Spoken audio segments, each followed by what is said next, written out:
I go. Shakiti babo, one lego, Sakuo, Coco, Akube, Ako Danso, Akaida, Majo. Make we thank God, say God no be man, no. Man no be God, if no be God, where we for day today. This not the reason where we go. Shakiti babo, one lego, Sakuo, Coco, Akube, Ako Danso, Akaida, Majo. Every day and night, yo, many sinners sin, yo, but God still keep me clean, yo. Cover me with your blood, oh. That's why you be God, oh. Favor me like Dangote before you see my Dangote. This year I go buy my Ferrari.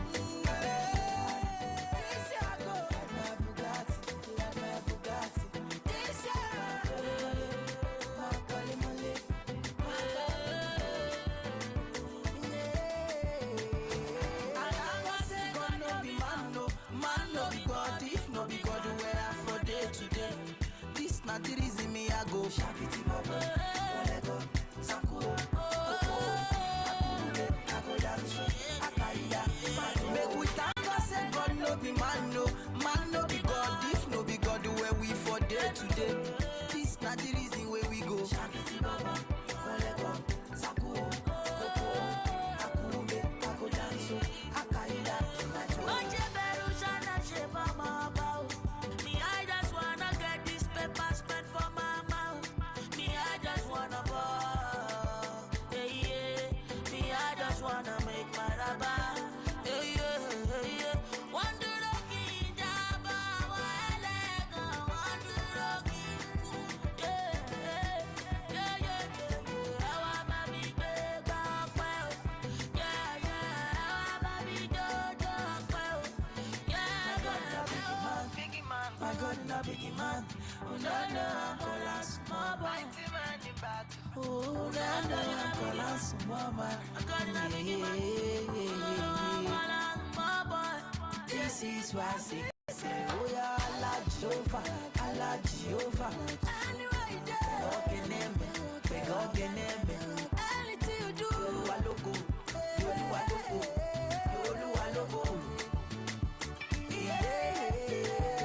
I thank God, say God no be man, no.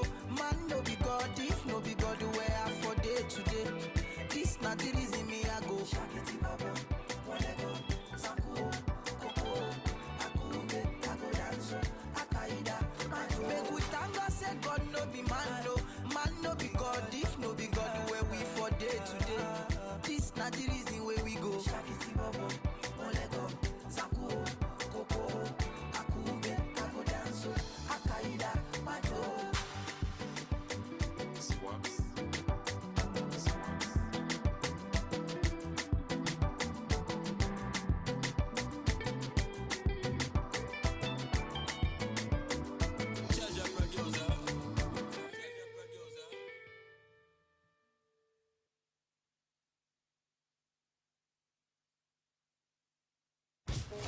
What a lucky guy.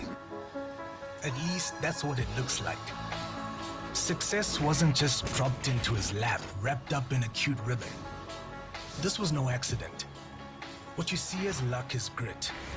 It's determination, sewed into his every step, every bit of his being, until he became everyone's favorite fashion designer.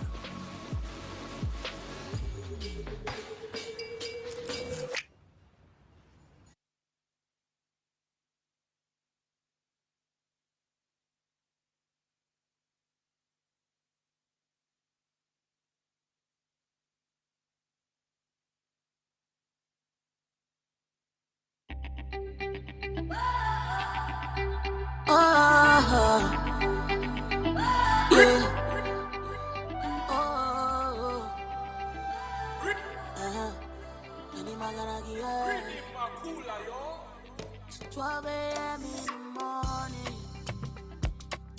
I still do it for your call.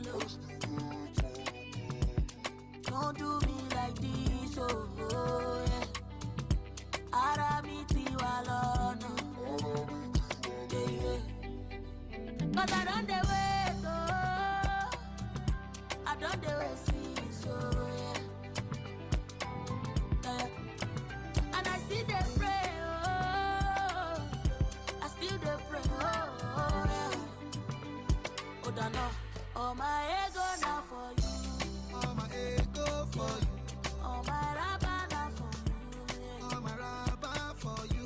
Oh, me now for you, yeah. Okay for you. All the motor for my garage for you, yeah. Let's motor in the garage for you, yeah. Oh, my ego now for you. Ego now for you, yeah. Oh, my rabba now for you, yeah. All my rabba now for you, yeah. Oh, me now for you, yeah. All the motor for my garage for you, Let's yeah. motor for the garage for you. OBO, Adele. Nothing really for you. All the best for you. I put my life on the line for you. Nobody else got you. Baby, baby, baby, boo. You don't say you be my boo. If I money be oh, baby, I be fool. Baby, I be fool. I hear you. Say I want to show you my world, girl. I hear you. I say I no go do you. I hear you. Go do you. I want to show you my world. I hear you. Cause all my ego now for you. All my ego for you. All my rabba now for you, yeah. Rabba for you. Me now for you, yeah. Okay for you. All the motor for my garage for you, yeah. Motor in the garage for you, yeah. All my ego now for you. Ego now for you, girl. All my rabba now for you, yeah. All my rabba now for you, girl. Me now for you, yeah. All the motor for my garage for you. Let the motor for the garage for Oh, yeah. you. Badass. Tell me what you want. Tell me what you needed. Oh shit. Dr. Dollar Entertainment.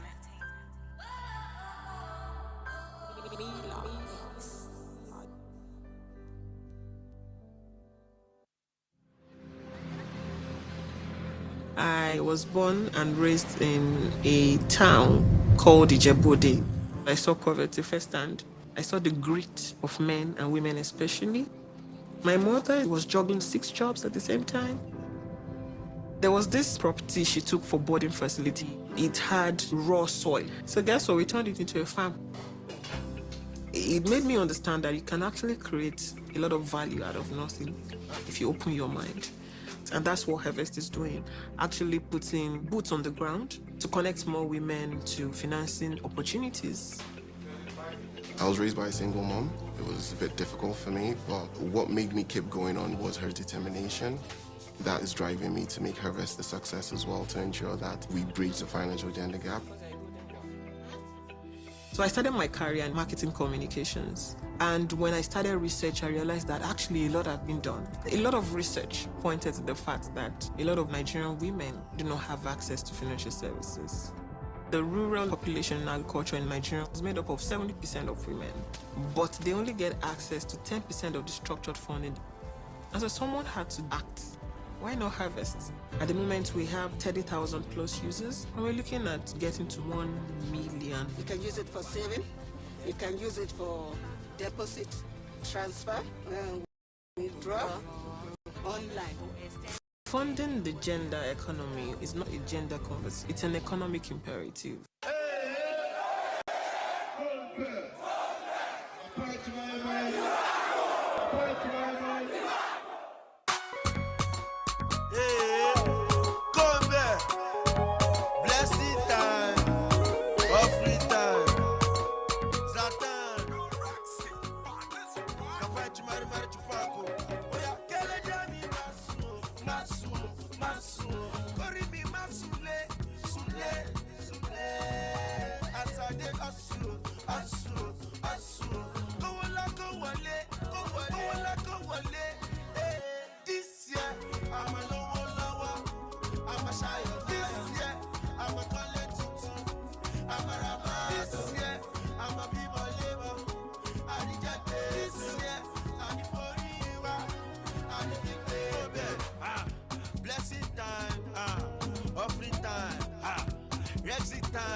Enemies what to go, Gariwa Mata, Goni Tekologo, Telena Mogota, this is not the Bota, Ebamico, Mite, Gani Yamita, Doro Delota, Tele Wambuka, Tele Wambuka, Dori and Ishigani, Simotin Kapuki London, Kapuki London, one fit drug from me, Tele Moale, all of it, Peter Rufani, Oluwa, Mileke, Potiro, David, Adeleke,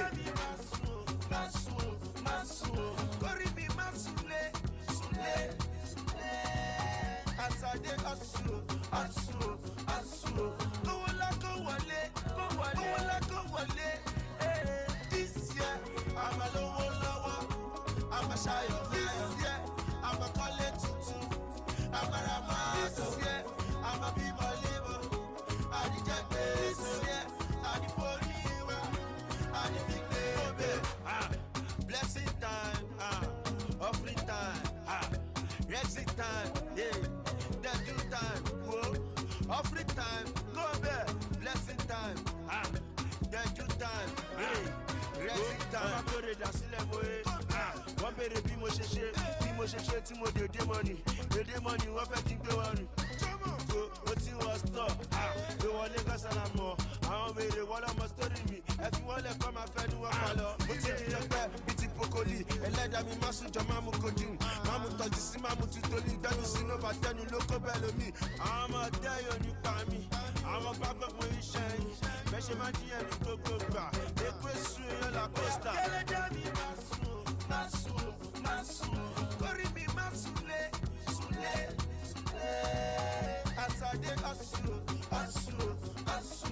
go wale, this year, I'm a lower, I'm a shy, this year, I'm a college tutu, I'm a rama, this year, I'm a people labor, I reject this year, I the poliwa, I the big baby, I'm a good at what better be more shit, Timo, the money, what I think they want. Go back, what's in was stop. You want to go some more. I'm really what I must do to me. If you want to come, I'm ready to follow. Spirit Mix.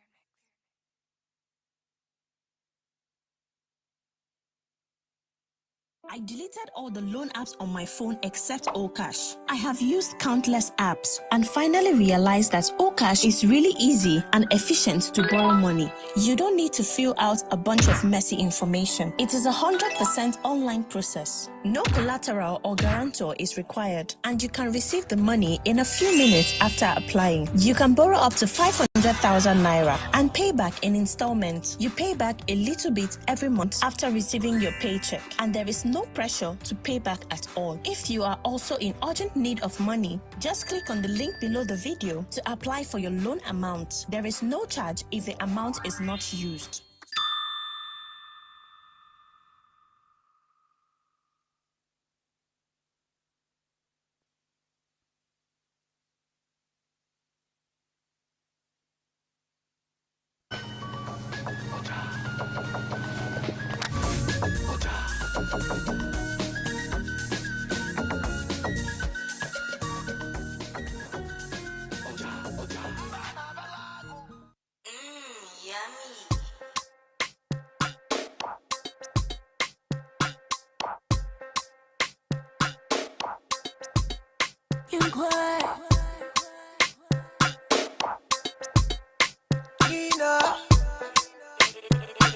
It's Cliff Edge, the big chef.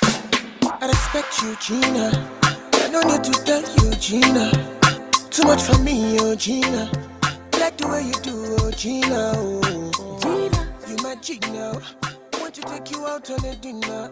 I want to call you one more tenner. Make you love again. Take my hand and fly away with me. I'm surely gonna miss you where you live. I don't know.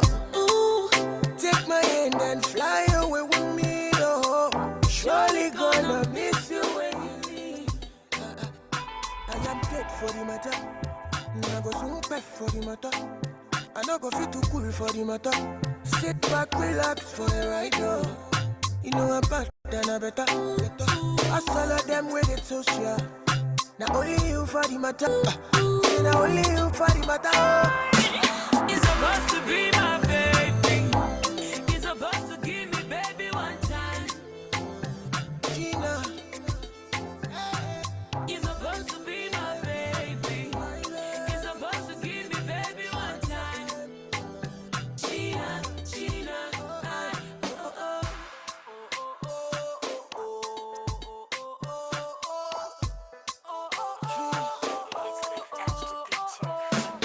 promise me now. You know go no. I know go no. Baby, No go fashion. when I'm there, you're here with me. When I'm far away, oh, are you missing me? Oh yeah. Take my hand and fly away with me. I'm surely gonna miss you when you leave. Ooh. Take my hand and fly away with me. Surely gonna miss you when you leave. When you leave. I don't die for the matter, and I will soon cry for the matter. I no go fit to cool for the matter. Sit back, relax for the ride on. You know I'm bad and I better. I saw the girls with a tosha. Not only you for the matter. It's the only you for the matter. Oh, you're supposed to be my baby. You're supposed to give me baby one time. You're supposed to be my baby. Baby one time. Gina, Gina,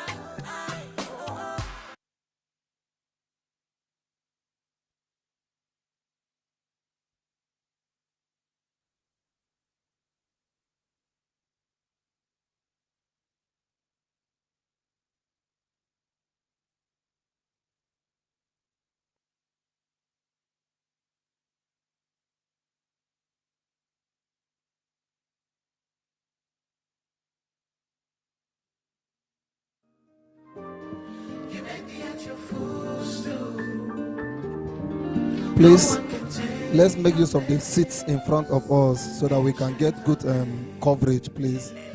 So that those that are coming late will be the one to sit behind.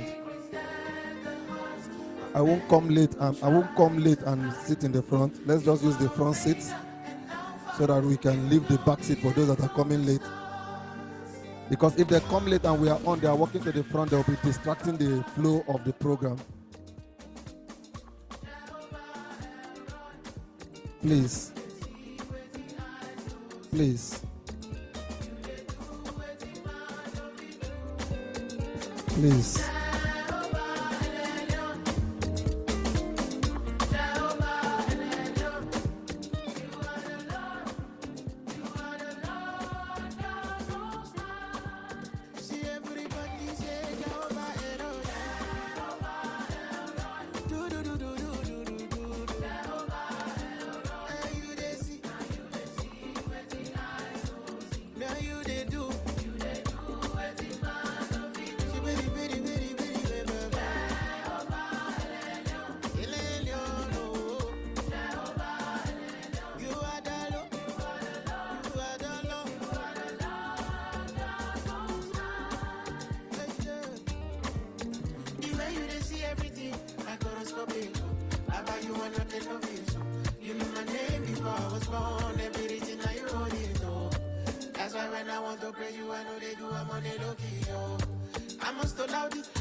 Hello.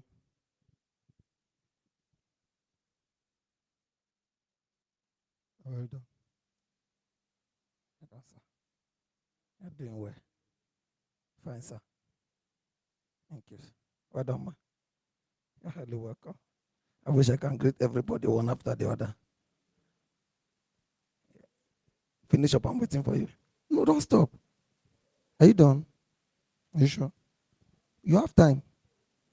Please, we said earlier that we should occupy the seats in front of us. Because it's not good that when people are coming late, event is going on, maybe the keynote speaker is talking and somebody is walking to the front to come and sit. When they come late, they should be at the back. You know, consign us. So let's occupy the seats in front so that we can have a good flow of events.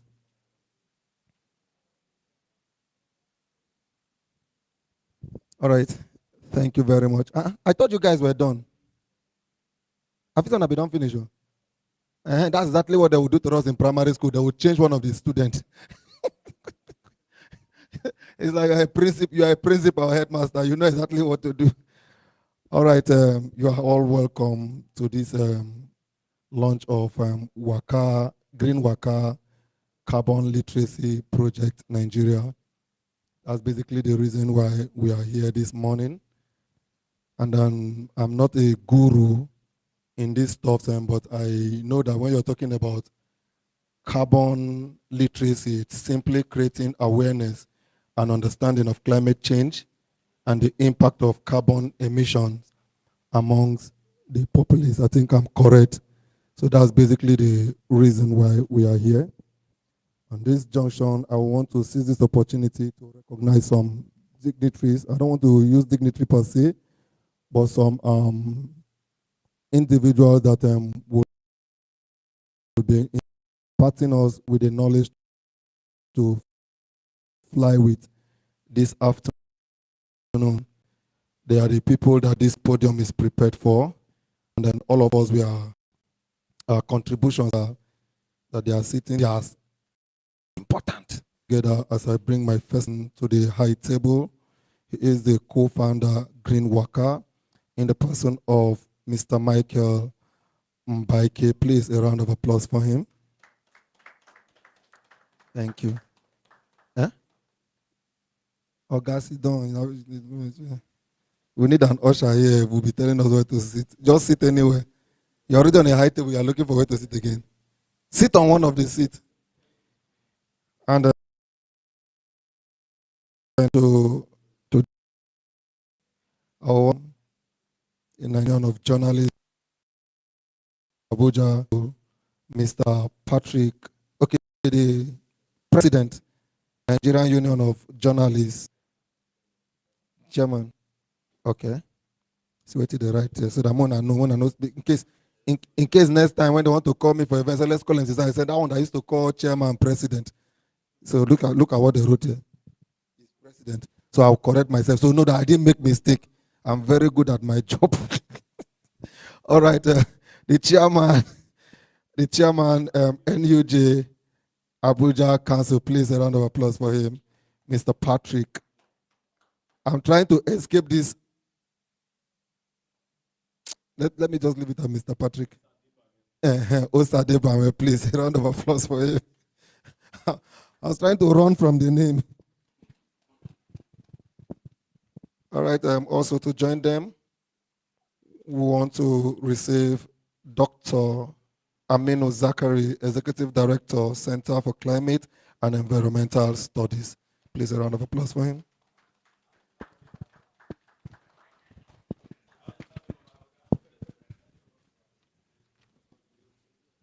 Then our keynote speaker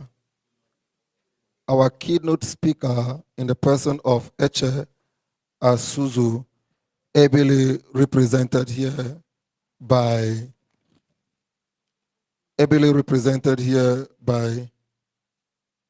Chinyere.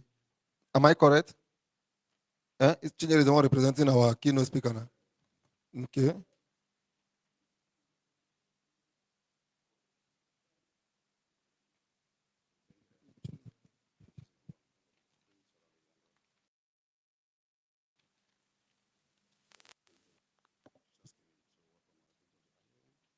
What's her name? Let's bring to the high table Madam Elizabeth, the representative of the IOM. Please, a round of applause for her. IOM AASUSOS International Embassies of Men. Please, a round of applause for her.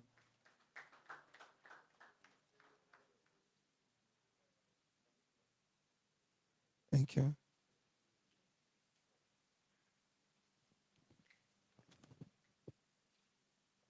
You're highly welcome.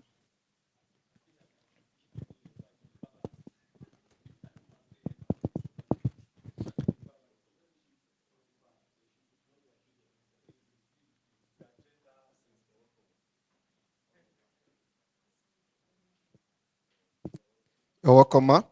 All right, straight up, we'll be going into the opening prayer that the national anthem is going to take the place of that. So we are going to strike the boat with one. Let's rise up on our feet in honor of God and our great nation.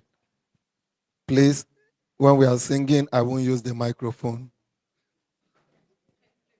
God bless you. Release it. Nigeria, we hail thee, our own dear native land. Though tribes and may differ, in brotherhood we stand. Nigerians all are proud to serve our sovereign motherland. Our flag shall be a symbol that truth and justice reign. In peace, oh, back to honor it, and this we count as gain. To hand unto our children a banner without stain. O God of all creation, grant these our one request. Help us to build a nation where no man is oppressed, and so with peace and plenty, Nigeria may be blessed. You want this 10K product that can be repaid after one. Is that the lady that wrote the national anthem? I heard that they've been looking for the lady. Nobody knows where she is. Not true? Is it true? Since we started, she's not in Nigeria now. Anywhere in the world, can't they find her? Somebody was now analyzing that the lady might be Lord Lugar's side chick. All right, I want to make welcome for the opening, for the goodwill message immediately.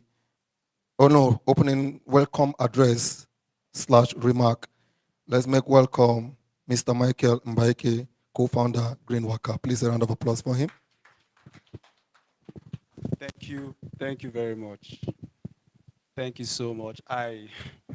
It's a privilege to have your presence here. I just realized how powerful that song is. We're singing that song. I just realized how powerful that song is. Wow. Okay, you're welcome to this event. We want to apologize for having started a little away from schedule. But sometimes African time just creeps in. Yeah, my name is Michael Mbaike and co-founder, lead for Green Waka. And you are here because we begged your presence to the stakeholders and media engagements on the Green Waka Carbon Literacy Project Nigeria. It will be first important for me to just say a little bit about what Green Waka is.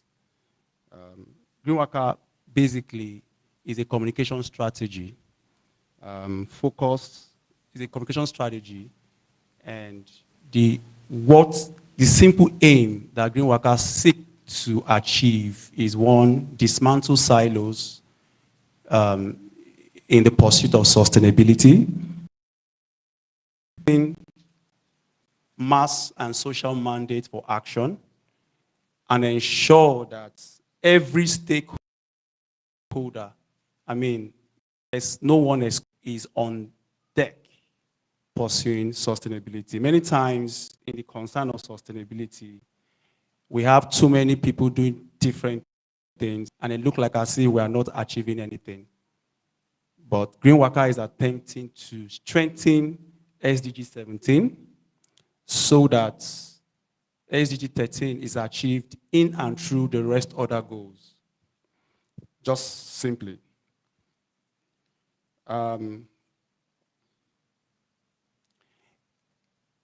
As a communication strategy, Green Waka is a toolbox. Just see it as a toolbox. When you open the toolbox, there are several tools.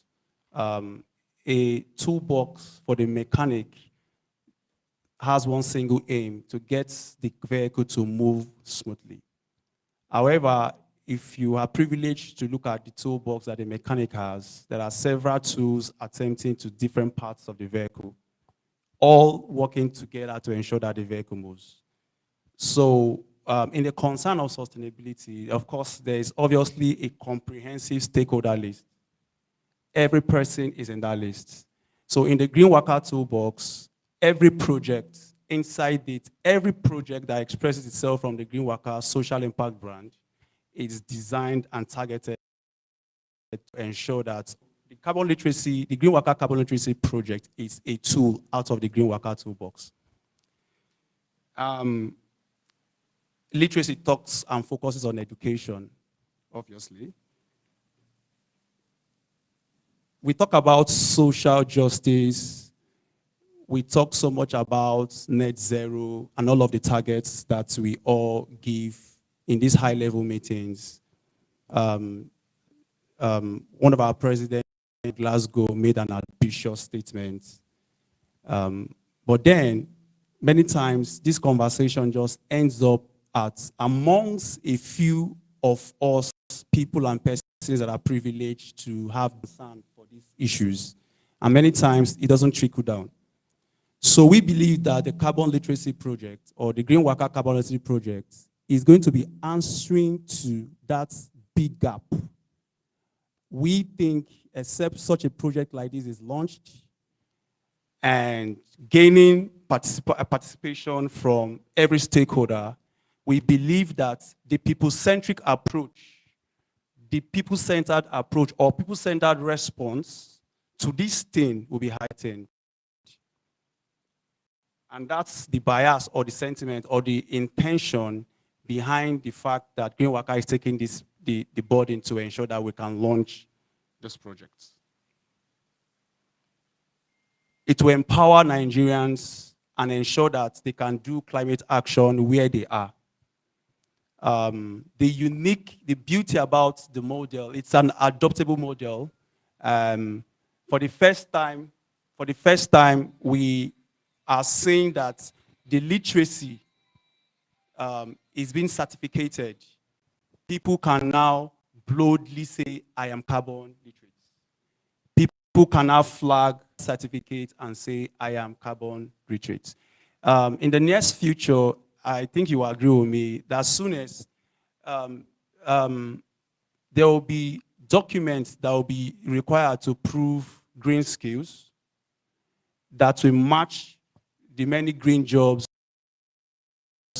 that beyond your certificate of school, there will be a need to reasonably prove that you are green enough, compliant enough to be able to provide green skills to match the plenty green jobs that we are going to see in several sectors. So the beautiful thing again is taking the climate action to where the people are. Right now, people get certificated and prove their literacy through their businesses. There is nowhere else, the methodology is saying there's nowhere else you can achieve that literacy except you meet the people where they are. And 90% of our time are spent as workplace activities. By the time the keynote, the presentation comes, it will help you understand more why this project is not only laudable, but the project is very timely, and the project works all of the celebration and support from stakeholders. Simple is a stakeholder and media engagement within. The plan and the takeaway from here is not something that we are creating. The takeaway from here is what we all are creating. And there's a part of this event where we'll be also be letting you see a peep into the next things after now. So at this point, I will so I want to welcome you once again. We are learning on the job. Thank you very much.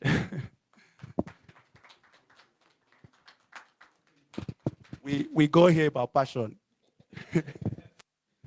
Thank you very much, Mr. Mike. And we are going to be going straight into the goodwill messages, but I want to recognize all the media houses here present. You're highly welcome. We recognize you. And then my big boss, Big Mo, in the building. Please, a round of applause for him. You're welcome, sir. We want to take goodwill messages. Will be taken from our leaders here on the high table.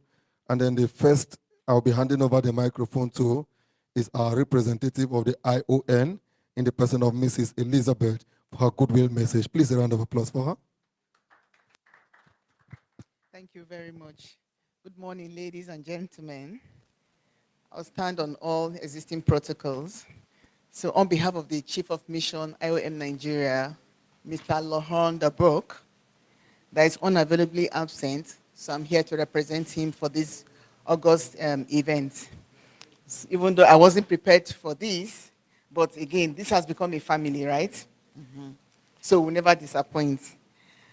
Well, I think IOM will be very happy to key into the Green Waka initiative. I think we are moving on the right direction, on the right path, because anything that around climate change affects all of us. IOM has a very robust strategy on climate change, globally, and also Nigeria. We also have a strategy right now for Nigeria, the MEC, we call it the Migration Environment Climate Change Strategy for Nigeria 2023 to 2017, that was put together last year. We have the soft copy also online. You can check it on IOM website. So, and again, we like to see how we can key into what the government of Nigeria is doing, what the CSO groups are doing, what other intergovernmental agencies are doing, because at the end of the day, we're looking at one thing. The goal is to see how we can reduce our carbon footprint and do things on the right way. And when we talk about carbon literacy, I think IOM is already doing that, especially in the Northeast. We have projects in the Northeast that look at addressing carbon issues and afforestation issues, you know. And also when we also have projects that look at climate change and its effect on security. So we have like some of those projects in Adamawa State and also in Taraba State. Then in Borno State, we have also, we're trying to look at the green shelters, you know, looking at how we can assist the government, work with the government to see how we can have shelters for the internally displaced persons. So we have different shelters in different LGAs in both Borno State and in Adamawa State. And in what we do, we want to see how it can be a full package, you know, keying into the green revolution and all of that. We have trained women in Adamawa and Borno State on green energy. So they have been trained to make briquettes, you know, one of those things, and other things for sustenance. We're looking at sustenance. So that's why I say we are very happy to key into this initiative. And I must say that our door is open for you. You come calling anytime. We're already friends with you. Live to humanity, and I can see my friends here. So we are all together in this race. Thank you very much. Thank you very much, ma. Hope I can come. Huh? Okay. Now I will not wait for any time to come as you are going now. Even with handcuff, I will follow you home. All right, the next on the line is the chairman, Nigerian Union of Journalists, Abuja Council, Dr. Patrick. Please, a round of applause for him.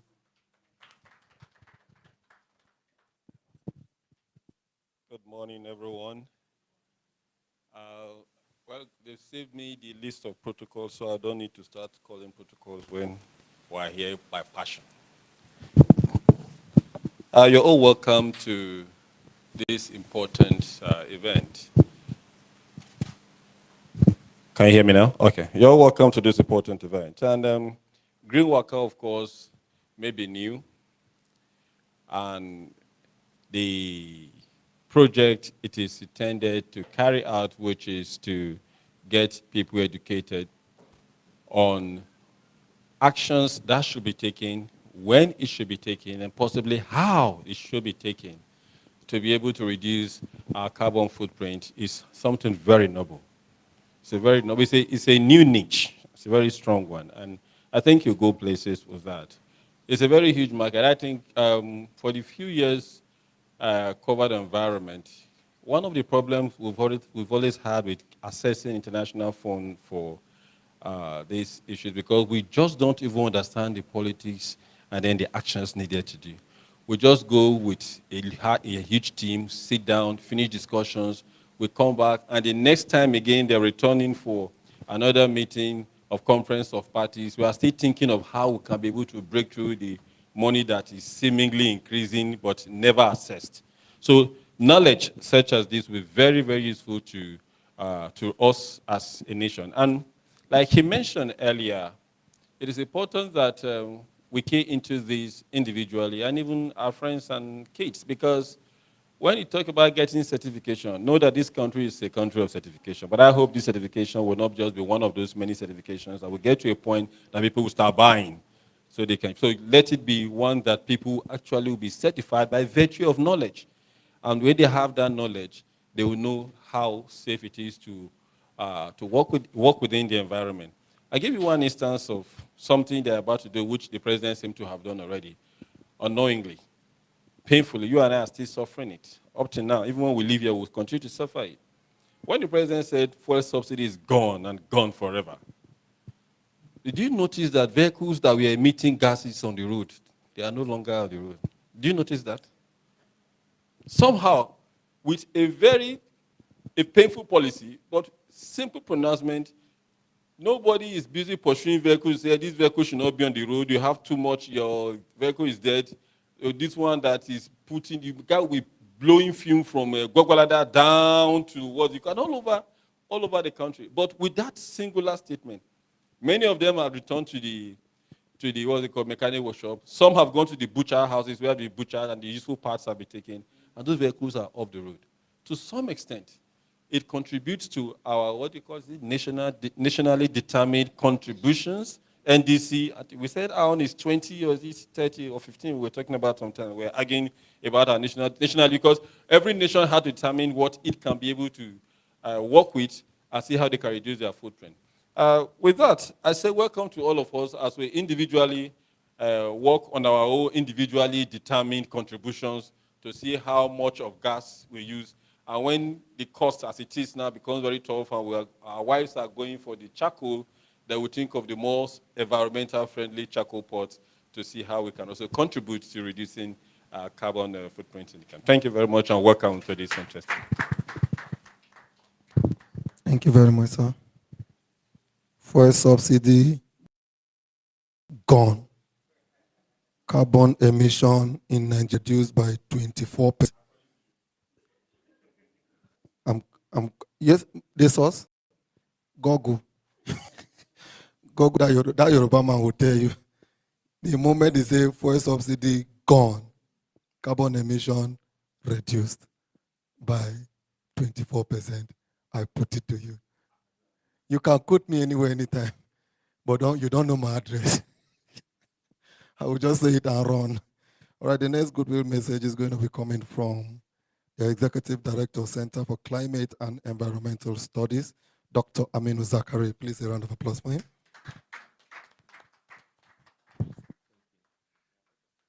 Good morning, everyone. I think the journey has started already, right from Glasgow, if I remember correctly.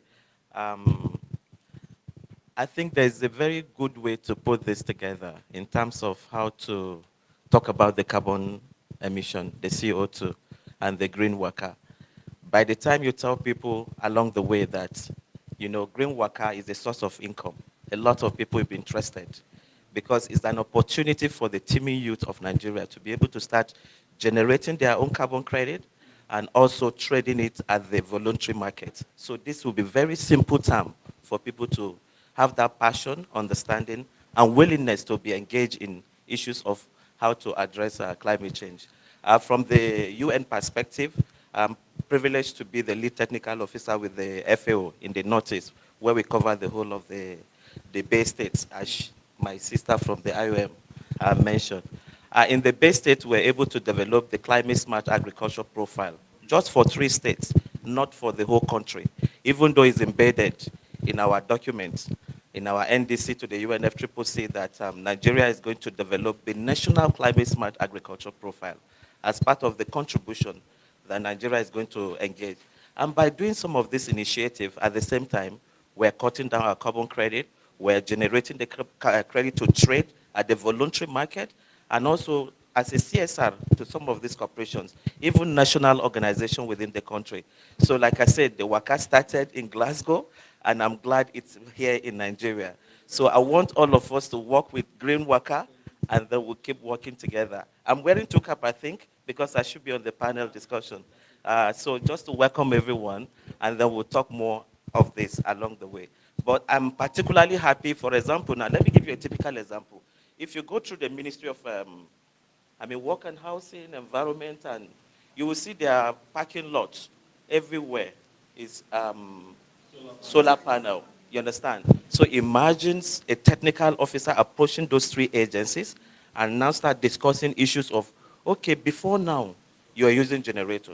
By imputing all of this, you're cutting down CO2 emission equivalent as so XYZ gigaton. These things are measured in dollar. So within XY years that you've implemented this project, how have you approached some of the UN entities to seek for how to trade the carbon that you are able to save? So it's a very simple thing, but the technicality within the global system is very broad. And until this awareness, the literacy, the knowledge is there, everybody can generate their own energy, generate carbon credit, as well as trade it at the global market. Thank you very much, and I look forward to this. Thank you so much. Thank you.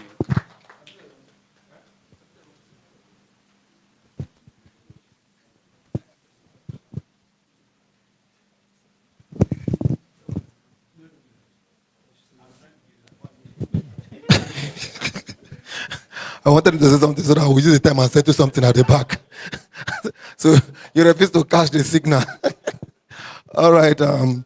We're supposed to be having our keynote message now, but the speaker is still on his way.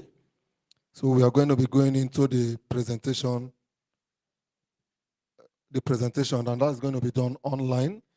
And the anchor of that is Phil Cobell, the co-founder and director of Advocacy Carbon Literacy Project. Yes.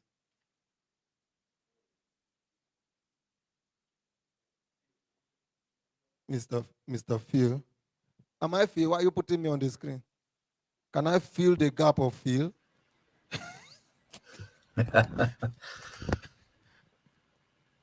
So, am I live with you guys?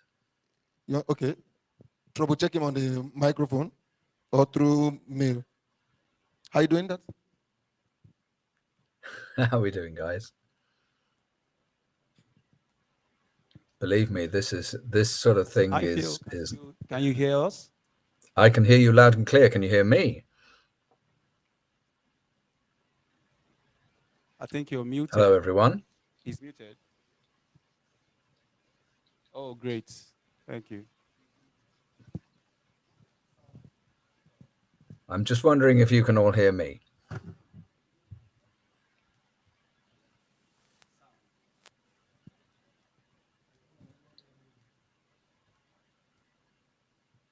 How are we doing, folks? I'll keep talking just so you can let me know when I'm. If you tell me when you can hear me.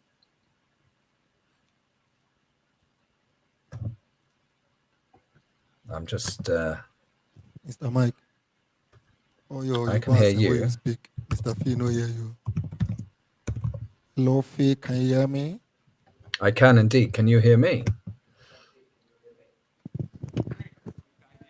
We can hear you, Phil. That's great. Excellent. It's great to be with you all. Shall I start my part now? Okay, yes, you can. That's great. Good. First off, you do know that these sort of technical issues are not limited to yourselves. We get this all the time in the UK. But hello from Manchester and good morning to you. It's very good to be with you. If could you confirm that you're hearing me okay? Okay. We are hearing you. That's great. Fantastic.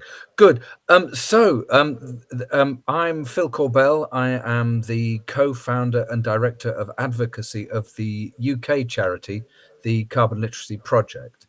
And our conversation with Green Waka actually started back in March when Michael came across us as we started preparing for our action day. And a good conversation started as we got to know Green Waka and their great work so far. We found out more about the work going on climate change in Nigeria and the great potential for that. And as that conversation proceeded, we started realizing that there was great potential for carbon literacy training to start rolling out across Nigeria. You'll hear a lot more about that in my keynote presentation a bit later on. But the first stage of getting any organization ready to deliver carbon literacy training is to get the trainers to undertake carbon literacy training. And we were able to do that via our partners, who are a large car selling digital platform called Auto Trader. They run free carbon literacy training online for interested parties, mainly for the automotive sector. And we got Michael and Michael to attend that training. And I'm happy to report that they were successful in that training. I think it was 2 half days of online training with a mix of UK delegates from the automotive industry. But the upshot of that is that these two fine gentlemen have now been certified as carbon literate. And I believe that they are probably the very first people in the country to be certified as carbon literate, which is fantastic news, I feel, and very, very well deserved. So I would like to make a virtual presentation of the certificates to your good selves via, I think Mr. Patrick is there maybe to make the presentation in person.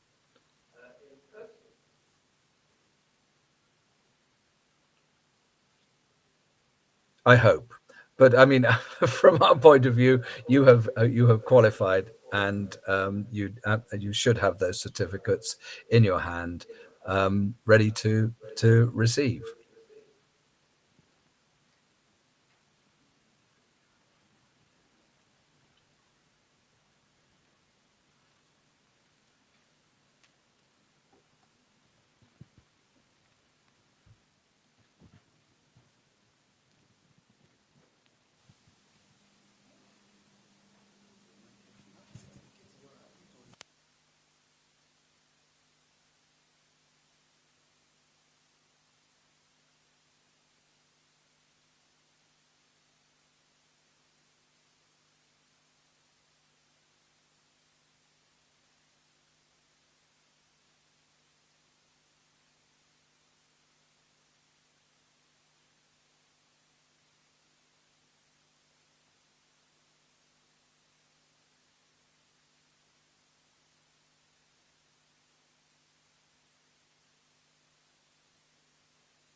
Hello, Phil, can you hear us?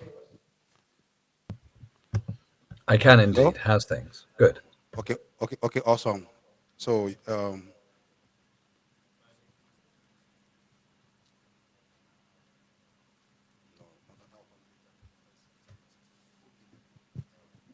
okay, so Phil, good. So you can go ahead. We are good. You can go. Thank you. My apologies. Or Did you hear me before? okay, are you? Is it on?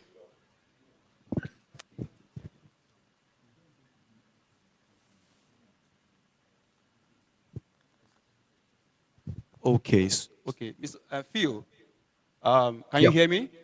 I can indeed, folks. Yes. Great. So what we'll do right now is have you start the process of the certificate being issued. So you just say a couple of things, then the engineer will now round up and just hand it over to us formally, kind of. Okay, that's Um, fine. is that clear? Yeah, that's absolutely fine. I can't hear you. So Can you hear me?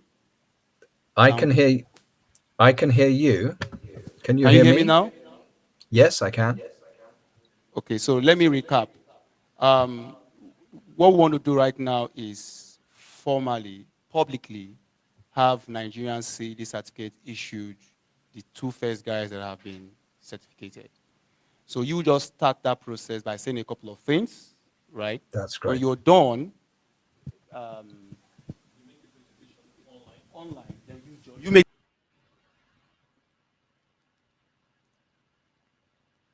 I didn't hear that last bit, I'm afraid, Michael.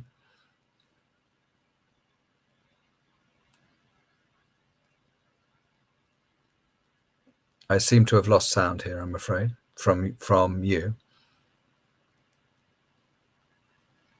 I can see that you're talking, but I'm afraid I can't hear you at the moment.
Morning, everyone. My name is Moses Omokili, better known as Big Man, the programs manager of Verify. Good morning, everyone. My name is Officer Mohammed. I'm from People's Solutions.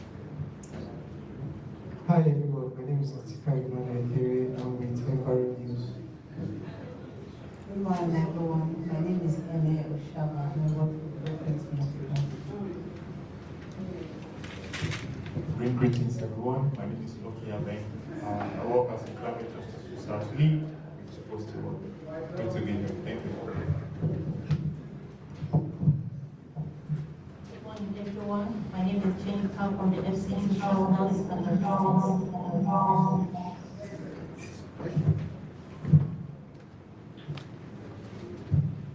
Good morning, everyone. My name is David from University of Abuja. Morning everyone, my name is Dominic Ellis and I work for IT. Good morning, everyone. My name is Brian Walker. MBA Creative Management. Good morning, everyone. My name is Anita Ade. I'm a transpersonal mental health specialist. Good morning everyone, my name is Joseph from Ireland.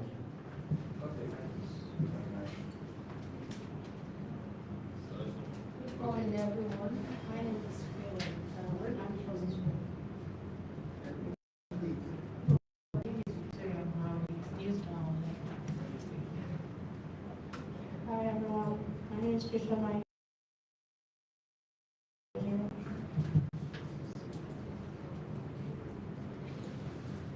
Good morning everyone. My name is Agassi.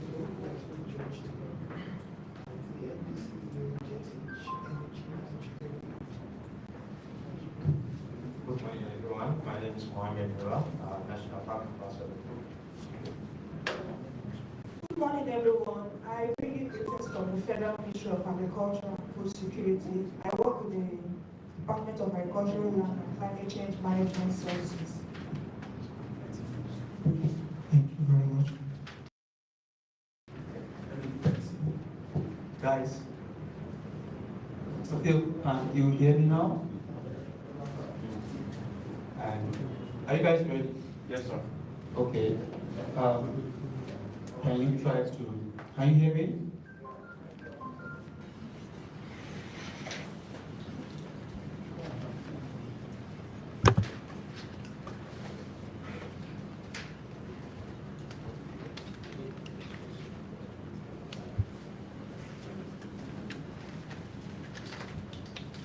Hi, folks. I'm just seeing if you can hear me now. I'm just saying if you can hear me now. Yes, we can hear you now.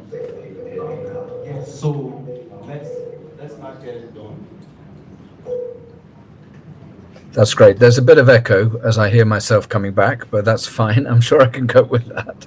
So, apologies for the inevitable technical issues. Please be assured that this is not something that is restricted to Nigeria. It happens every day here in the UK. But good morning from Manchester, and it's great to be with you. What a fantastic start to the event. Absolutely inspiring. Great to hear the opening notes of welcome and such a good array of speakers as well. It bodes well for the future of what we're starting here. Michael, you're looking a bit puzzled there. Are we okay? Am I audible still? Are we okay? Am I audible still? Yeah, you saw me puzzle.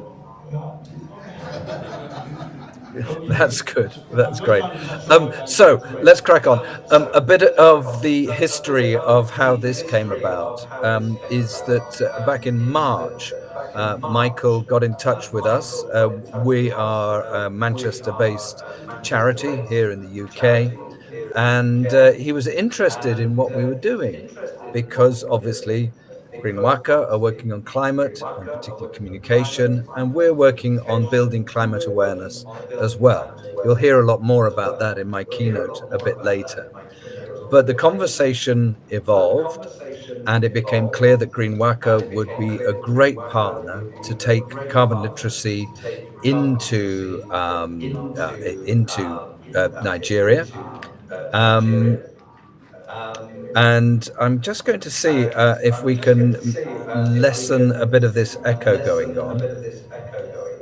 And maybe that will help you. But let's see how we go.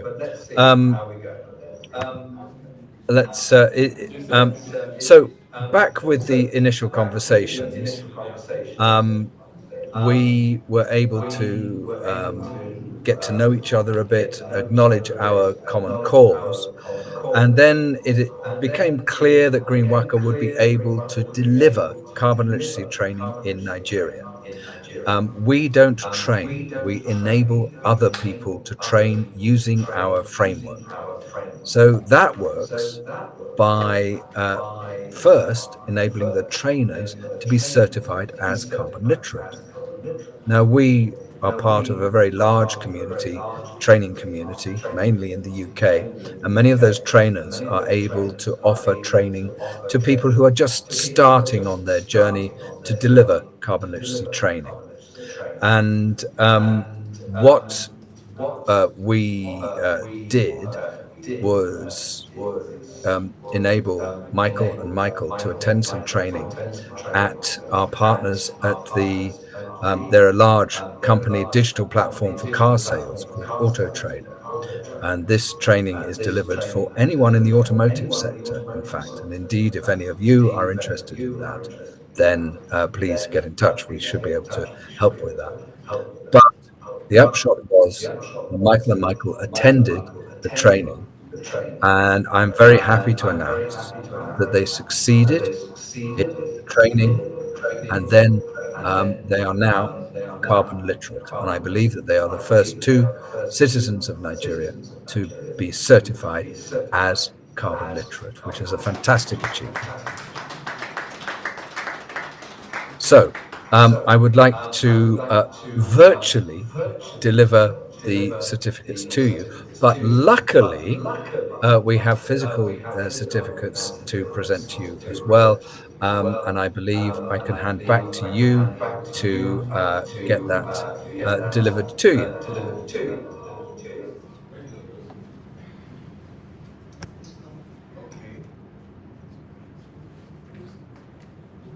Thank you, Mr. Phil. Thank you, Mr. Phil. So we are handing over to our chairman for the certificate presentation.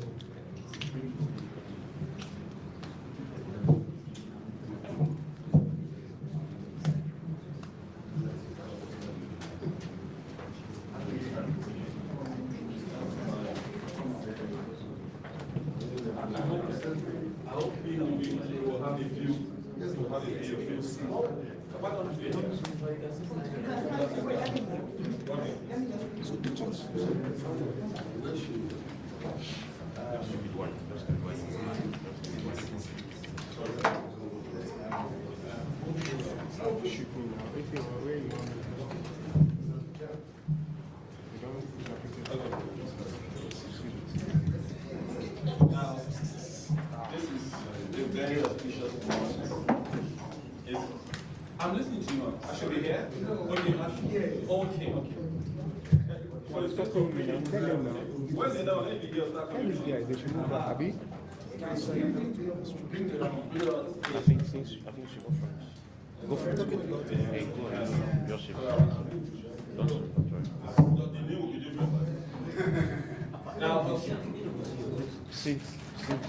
On behalf of can you hear me? Okay. On behalf of Carbon Project, Carbon Literacy Project, Manchester, UK, who have taken you through the training to become certified, and having considered you fit for the task ahead to make Nigeria cleaner, and having benefit of tapping into the opportunities of the carbon market. I consider myself very privileged. I am doing that much very, very privileged to be handing the first certificate to the first Nigerian so certified by Carbon Literacy Project. Congratulations.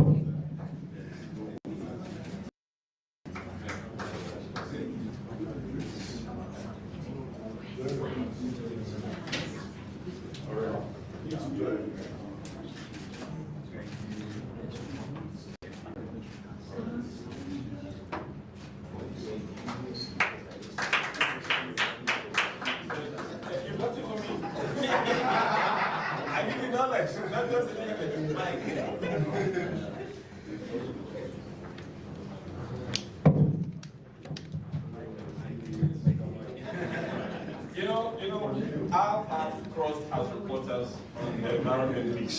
I am we from there came here and started covering IC. And Lawal has left us all, so we're joining him. All right. So, having been certified by the Certified Carbon Literacy Project under the tutelage of Phil Kobel and the team from Manchester, the United Kingdom. Today we are here to present the certificate to you, having been issued to you by them. This is physical aspect of it. I say on behalf of the Carbon Literacy Project and the academy brought me here for which you consider to end this privilege, I present to you Ethan Michael based on this certificate for your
See where I enter here.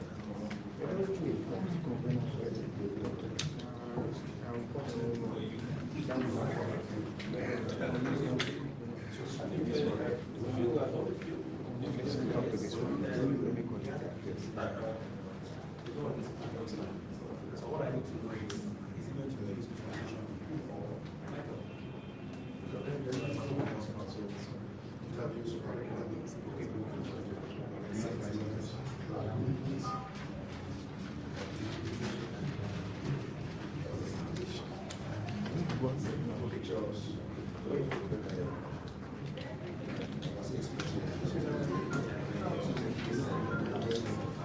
Okay, so we'll come back to the keynote, but right now we're going to be taking the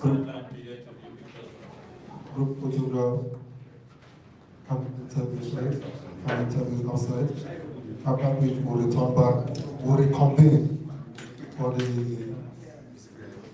other part of the program. So the camera guys will direct us on how we're going to be taking the group pictures. Then the interviews will roll before we come.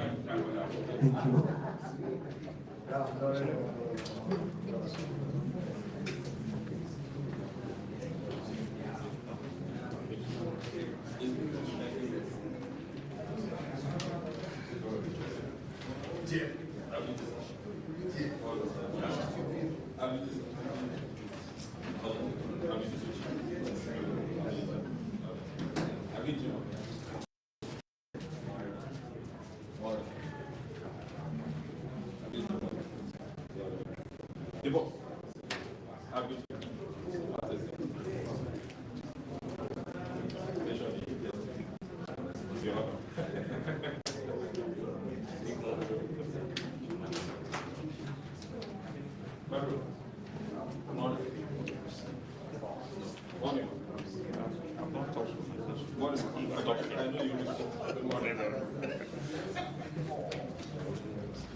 Morris, how are you doing?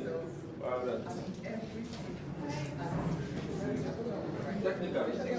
It's happening. Everywhere. Across the world, it's happening. If that's not technical, there's nothing you can do to do what you do troubleshoot. I'm going to all right.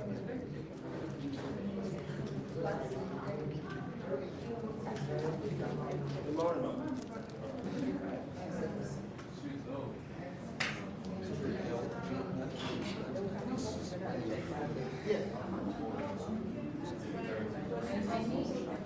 You know that it looks like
this was it.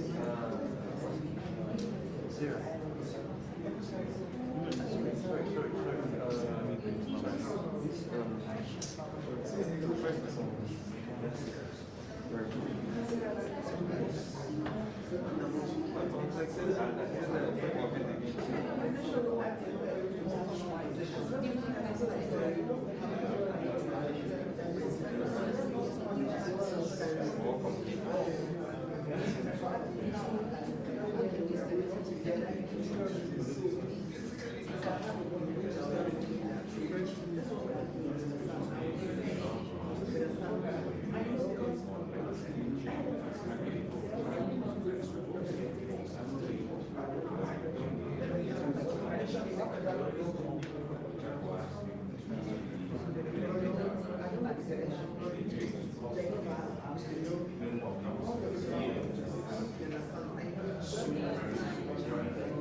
Do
you want to create a product? Here is how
you look at it, it's touching the ground. So by the time you raise it, this one will stay. If it carries any jet, it will not stay. Carry that way. Instead, it will still completely close. It will just stay in the flow. So the best thing is tie them up completely. You know that. Tie them up. Okay. Thank you, sir. That's grand. Thank you, sir. Thank you, sir. I understand. Yeah.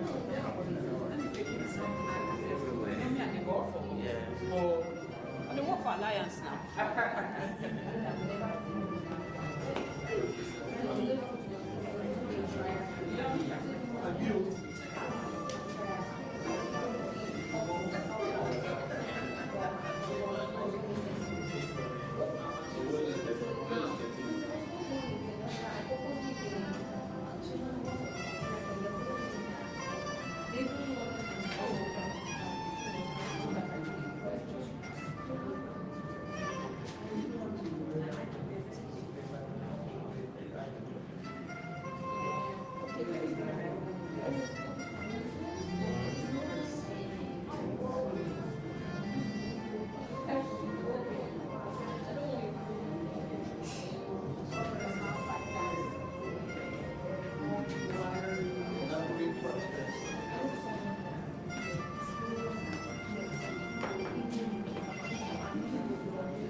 Group picture.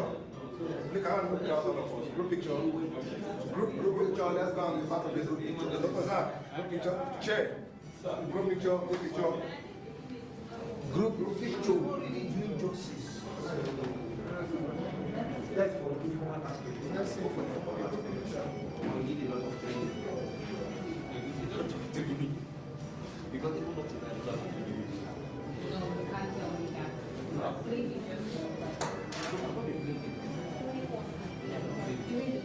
I mean,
so that once you have a challenge, very sound,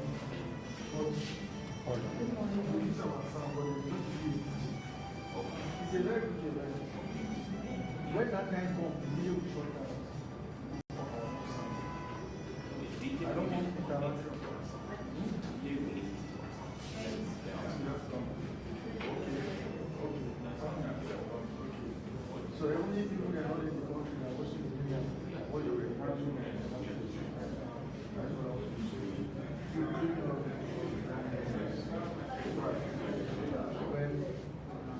telling him how to analyze some people.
picture? Which one you just take? Another one. One more here.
So we'll do this to calm the nerves before we go to the QQ. Yeah. So, but like us, we like.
Our photo section is over. Can we come in? Let's come in and continue with the next phase of the program. Let's return inside back, please. Please, let's come in. Thank you. Let's come and take our seat. As the keynote speaker is already seated, so I can hand over to him. Please, come inside, please.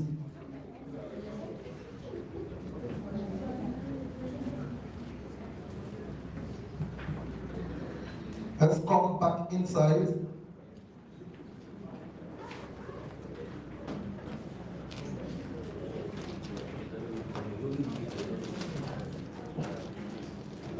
Let's come inside now.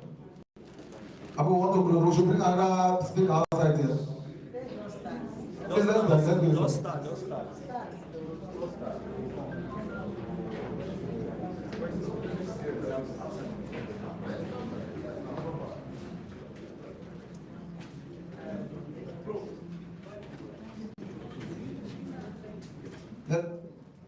Let's go inside, please.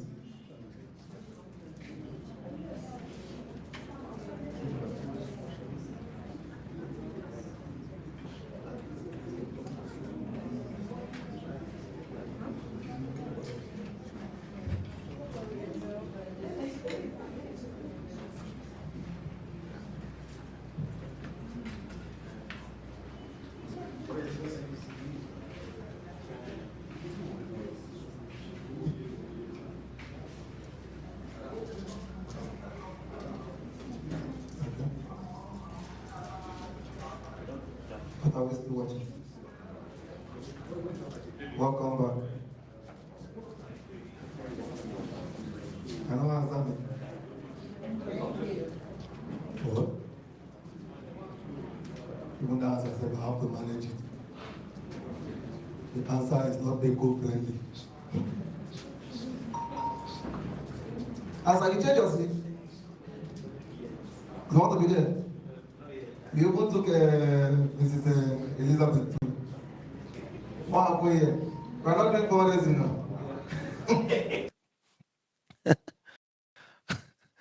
We just wanted you to sit here. We're not doing any fundraising. All right, you are welcome back. We are, in a very short while, going to be receiving the keynote speaker.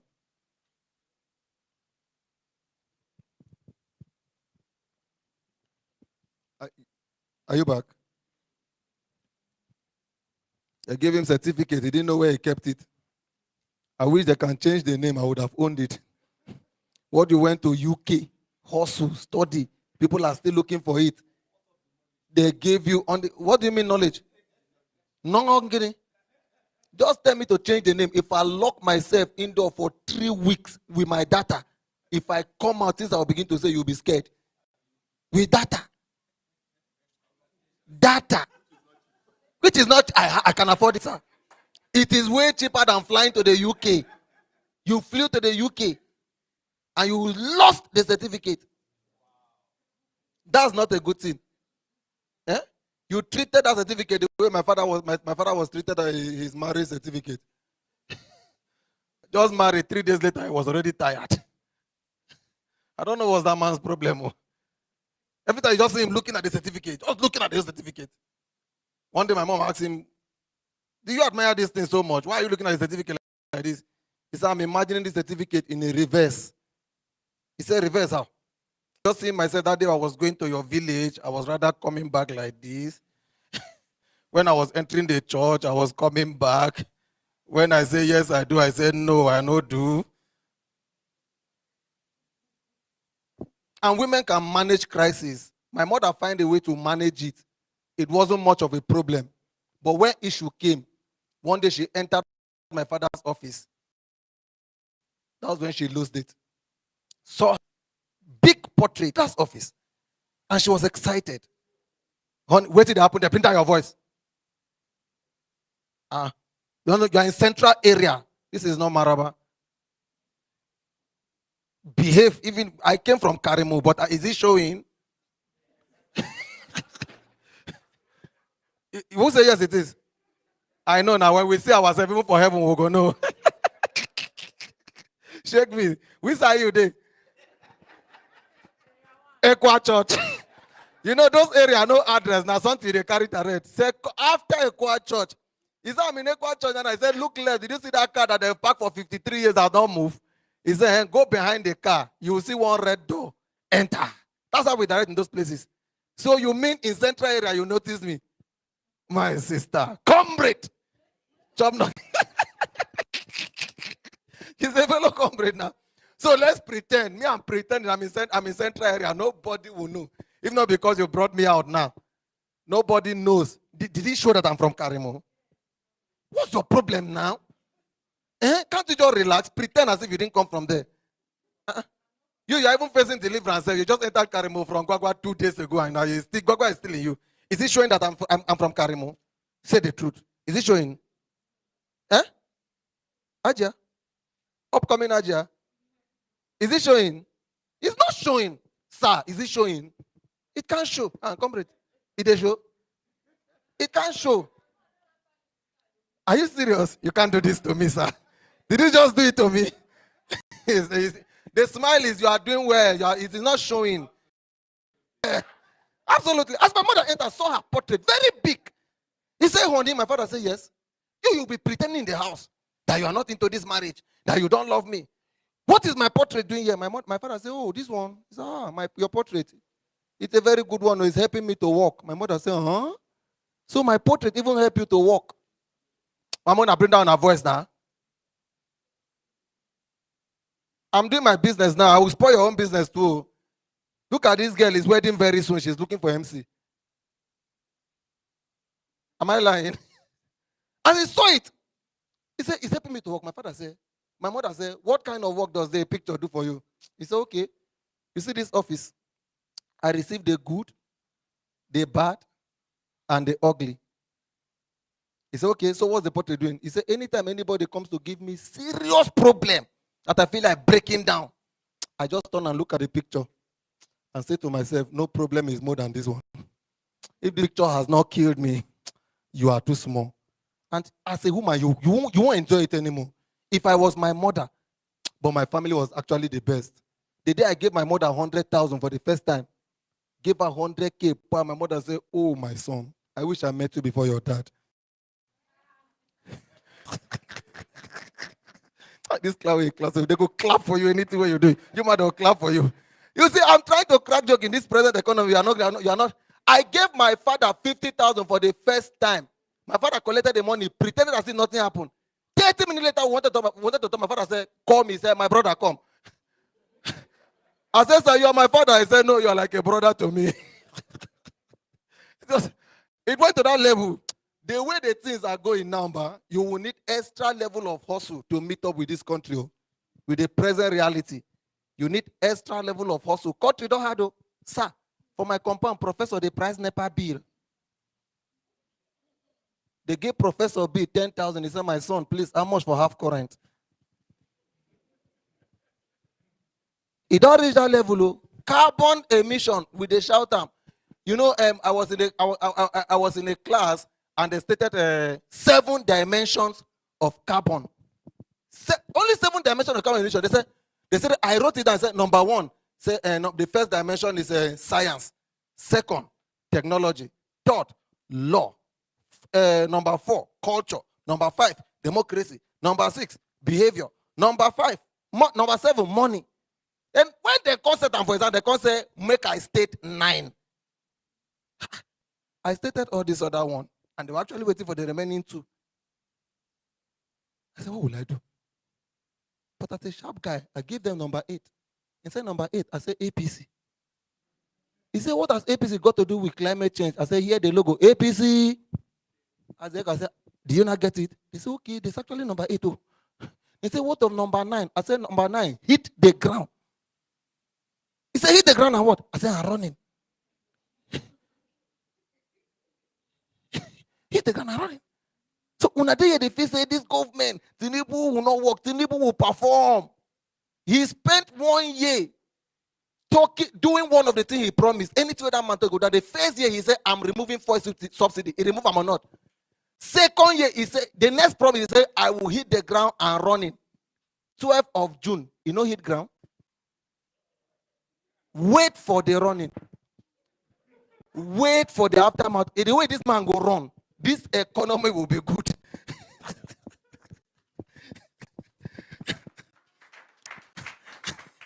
My going to the ladder.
Job.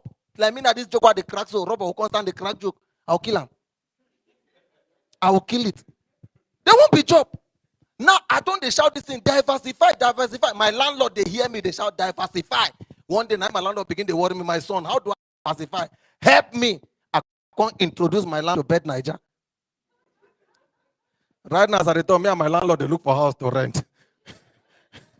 Landlord carry the whole building, go play Arsenal 72 or that ticket cut. Now the man they see me like who they do.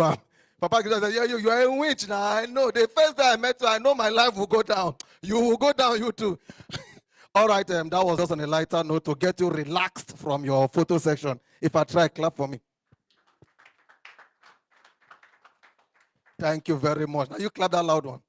Thank you. All right, we are getting serious right now. In attempt, let me start it this way. Green Waka, right? In attempt to advocate for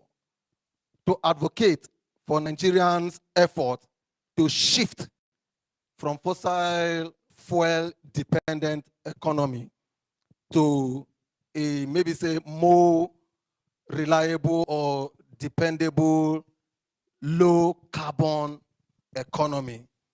On this attempt, Green Waka caught with that vision. And for that sake, the title, the topic for this outing is the role of civil engagement in accelerating Nigerian just transition. And then to help us deal with that topic for proper comprehension, we will attempt to bring up an erudite in the climate change sector, who happens to be the coordinator, Climate Change Unit, Nigerian Labour Congress, NLC, in the person of Comrade Echen Asuzu. Please, a round of applause for him. And as that hand clapping is going, I want us to hand over the floor to him for the keynote message. Bona clap well, I beg. Thank you very much. Thank you so much, Mr. MC. You really toned our nerves, and we are a lot more relaxed. Thank you for those jokes. They were helpful. I want to stand on the existing protocol, even though I wasn't here when it was laid, but I will stand on it. It's a good thing to be here. This is a great project. This is really a great project. Coming here reassures me that this is a great project. And I want to bring to this meeting, I call it an epochal meeting, because you are setting forth a work that is phenomenal. And I believe this work will go very far. I bring you the fraternal greetings from the Nigeria Labour Congress, NLC, where I serve as the coordinator of the Climate Change, Green Jobs, and Just Transition Program. You might be wondering why I'm not reading from a paper. It's part of my upgrading of my climate behavior. Less of paper.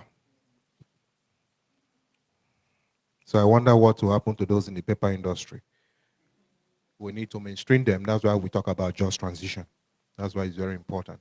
So this is a practical dimension of what we're talking about.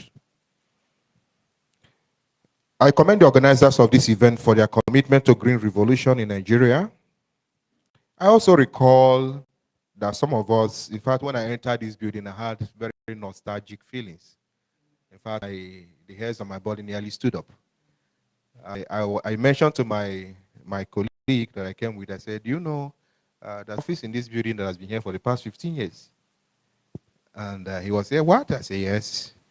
I remember the last time I was here on issues of climate change was more than 15 years ago. I was in this building, and the talk was about climate change. In fact, I did a paper presentation like this in this building 15 years, more than 15 years ago. And I can tell you that this conversation has been on and on since then. So when I entered this building, it gave me a lot of feelings. You know, I said, wow, how time fly, really. So this building gives me a lot of nostalgic feelings, especially passing through the hands of mentors like Ewa Ileri. Ewa Ileri is of ICEED. I actually came for an ICEED event then, and it was really very impactful. And Huzi Michela, those were some of our mentors in the climate change work. I remember Huzi facilitated my participation in my first COP, my first conference of the parties in Copenhagen in Denmark. That was in 2009. And since then, we've been having very interesting conversations around climate change, especially for us.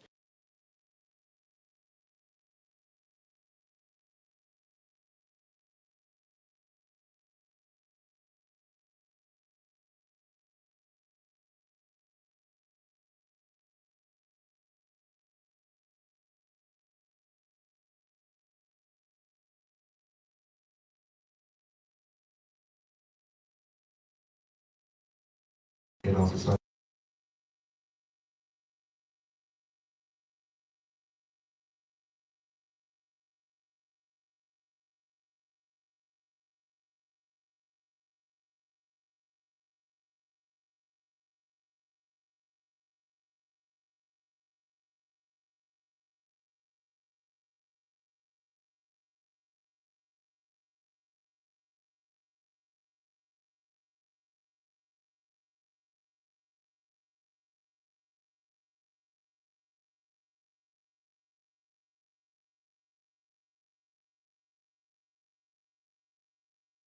Its implications for a just transition.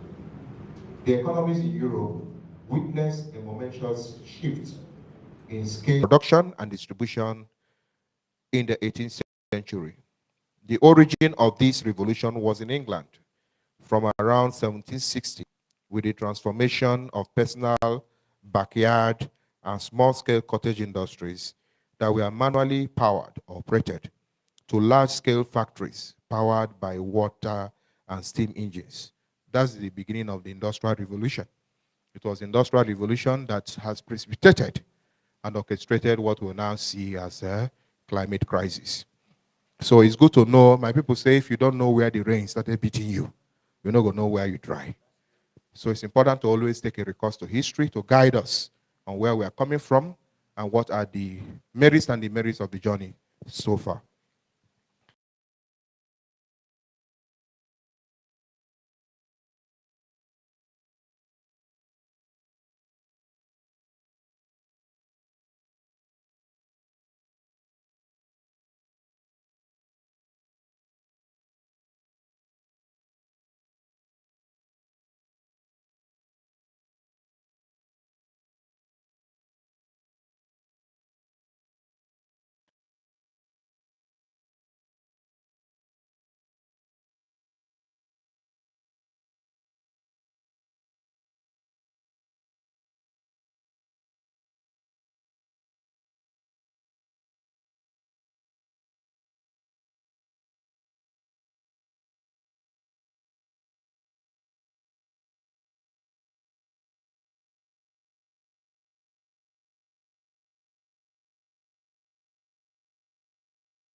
technology. We began to see increased use of fossil fuel, crude oil and gas, of course, their discovery and their processing, and of course, their deployment and use. With availability of efficient fuel to power bikes, cars, trains, ships, and aircraft, the economies of the world became increasingly aligned, thus giving birth to globalization, both in terms of extraction of raw materials, production, processing of the raw materials into finished products, and distribution of the finished products around the world, especially using what they call the global supply chain. This paradigm shift from the days that Karl Marx described as the era of slaves, plebeians, serfs, and peasants, journeymen and guildmen, to what has now evolved as the era of private capital and the creation of the bourgeoisie class with all its pros, cons, contradictions, and contraindications, fundamentally shapes the narrative on greenhouse gas emission and the consequential crisis of climate hell. This was the term I heard for the first time from the lips of the current Secretary General of the UN, Mr. Antonio Guterres. He used that word, climate hell. That we are no longer experiencing climate challenge or climate crisis. We are living in climate hell. For the first time in my life this year, it used to be theoretical to me, but then it moved beyond the realms of theory to a place of practical application, because for the first time, I also confirmed that indeed we're in real climate mess. You can imagine the rains are falling, but see the weather is hot. The weather is hot. By this time, even last year, it wasn't like this last year. So things are really evolving fast. It wasn't like this last year. I packed into a building. That was in 2017. And when I packed into that building, it's a high ceiling. And I discovered that I put AC in the rooms and everywhere, but I discovered I wasn't using the AC because the place was really cold. So my AC was always off. My neighbors say, you don't put on your AC. I say, waiting concern you. You there, your house, my dear. But I don't put it on because I don't have the need to put it on, But after 2 years or 3 years, I discovered that I needed to put on my AC because it started getting hot. And it's really getting hot now. So the world is burning, practically burning. And even the blind can feel it. So there's no more denial. People say, hey, climate change, what's it be climate change? Now it is reality. It's knocking on everybody's door. It's here. It's here. The issue is, what are we going to do about it? So this conversation must be able to situate the implication and the hazards that we face with this climate hell, according to Mr. Antonio Guterres. Comrades, ladies and gentlemen, the overarching pillar in the foregoing historical anecdote is the role of grabbing, marauding, and insatiable capital in the quest for private profit maximization, which has contributed greatly to the seeding of insalubrious appetite for consumption, of overproduction, which has inadvertently led to the current climate shocks. Under this broad agenda of global private capitalization, over time, there were also packaged the subplots of colonization, neo-colonization, neoliberalism, excessive invasion of the environment, what some people call ecocide, infractions, injustice, inhuman treatment to the environment, man extracting from the environment as if the environment doesn't matter, taking and taking without replacing, taking, consuming without thoughts on how do we make sure there's balance. That's the source of the problem we're facing. So it has a market function. It has a market implication, because man's insatiable appetite for gains, when we talk about the global capital, organized capital, the whole idea is about what can we take, how much can we take, what can we, they come to Africa, they take cheap resources from Africa, they go to their own countries, process it, and they return it back to you at a higher value. And then you wonder, why is Africa getting poorer? Why won't you get poorer? You have been actually feeding a system of poverty. And like I said, this system has developed into all the kinds of these functions and all of that we find. So when we talk about climate change, it's not about weather changing. It's about the economic systems that actually propel this, make these things to happen. That should be our concern, because if you don't identify the root, you may just be cutting off the leaves without treating the real cause of the problem. So that's really our major concern. So it has a market function. It has implications in the marketplace. Scientists say that atmospheric carbon dioxide concentrations have increased from about 280 parts per million ppm in the 18th century, currently to 414 ppm in 2020. You know, when we talk about global climate instruments like the Paris Agreement PA, we always talk about certain benchmarks. Said we don't want to exceed 1.5. By the standards of pre-industrial revolution. That's the era of pre-industrial revolution. And that is simply a time between 1850 and 1900. That's the scale of time. And so we see that there's been an increase in emission. It has almost doubled from pre-industrial time to this current time. Man has kept a meeting without conscience, just to extract profit. All the interest is about profit. How much is being put in the account? What is the stock market price? What is the ongoing concern in the market? How many shares do I have? How many ships are floating? And people don't care. And that's why it has also led to a lot of inequality. They say about 1% of the world controls the rest 99% of the world. The money that 1% of the world holds is far bigger than what the 99% holds. That's the implication of what we're dealing with. And because of this greed for excessive extraction and impact on the environment, we have seen all of these crises. Before the Industrial Revolution, global temperatures rise was restricted at around plus or minus 1 degree centigrade. Right now, people say that by 2030, we might actually exceed 1.5, the way we are going. In fact, somebody said even in 2 years' time, we might exceed it. So the danger is really, really right in our face. And it's because of these things that we are taking a recourse and saying, look, we need to address this matter fundamentally, take it to the root. And that's why we're talking about the workplace. Because all these emissions, all this carbon, all these market concerns and market issues and implications, they're all the symptoms of what is going on in the workplace. It's a workplace issue. Climate change is a workplace issue. That is why the Nigeria Labour Congress, somebody asked me when I was in Dubai, he said, comrade, what are you doing in Dubai? What is the NLC doing in Dubai? Go and pursue minimum wage for us.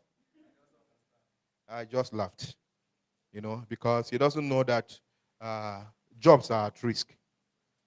If we don't tame this monster, many jobs will be lost. Many people will just cease to survive if we don't deal with this matter. So it's a workplace issue. That's why the NLC has taken it frontally. We are really frontal about this. I remember in Dubai we had a side event where we hosted people from all over the world, and my brother here was part of that process, Brother Greg, and we tried to take inputs, learn lessons from other countries. What are you doing on climate change? What are you doing on just transition? And we also did our own research that we took to Dubai, and we engaged the world with our research. And the results of that research is not funny. There is Wahala Day. Wahala Day. Bringing the discussion back to our local realities, Nigeria is a fossil fuel propelled economy. The revenue from the export of oil and gas contributes about 90% of Nigeria's foreign exchange and provides about 80% of finance for public sector expenditure. These have generated concerns on what becomes of the Nigerian economy if fossil fuel is eventually phased out. One of the things that were discussed in Dubai, which has been christened the UAE consensus, is that there will be a gradual phasing out of fossil fuel. And it took a long time. In fact, that thing was inserted the last session of the last day of the conference. In fact, by the time it was being inserted, some of us were already at the airport. We thought it would be a dead conference, but somehow we managed to gain that as a success. And then of course the mainstreaming of labor rights into the JTWP. But all of this has happened at the last. So it shows you the struggle. Capital is resisting. Capital is pushing back. Those who control the levers of power, they don't want to let go. Those who these systems are benefiting don't want to let go. My problem is, where is your share? Where is my share in this whole matter? Because they are safeguarding their interest, they are pushing their interest. And the world is changing. Flood everywhere. Somebody sent a picture of what happened in Trademore. Flooded. We thought we would hear this story in Abuja, even in Dubai. Few weeks after we finished they said it's a jamboree. We finished the jamboree of Dubai, and we came back. Dubai was overtaken by flood. The type they've never seen before. They've never imagined. In fact, I was calling my friends there. I said, how are you coping? He said, look, I was stuck in the traffic for the whole night. The whole night I was in traffic. I was inside water. I said, what? Dubai? Send me a picture. Let me see. They were sending pictures. People were just relaxed. You don't need to hurry.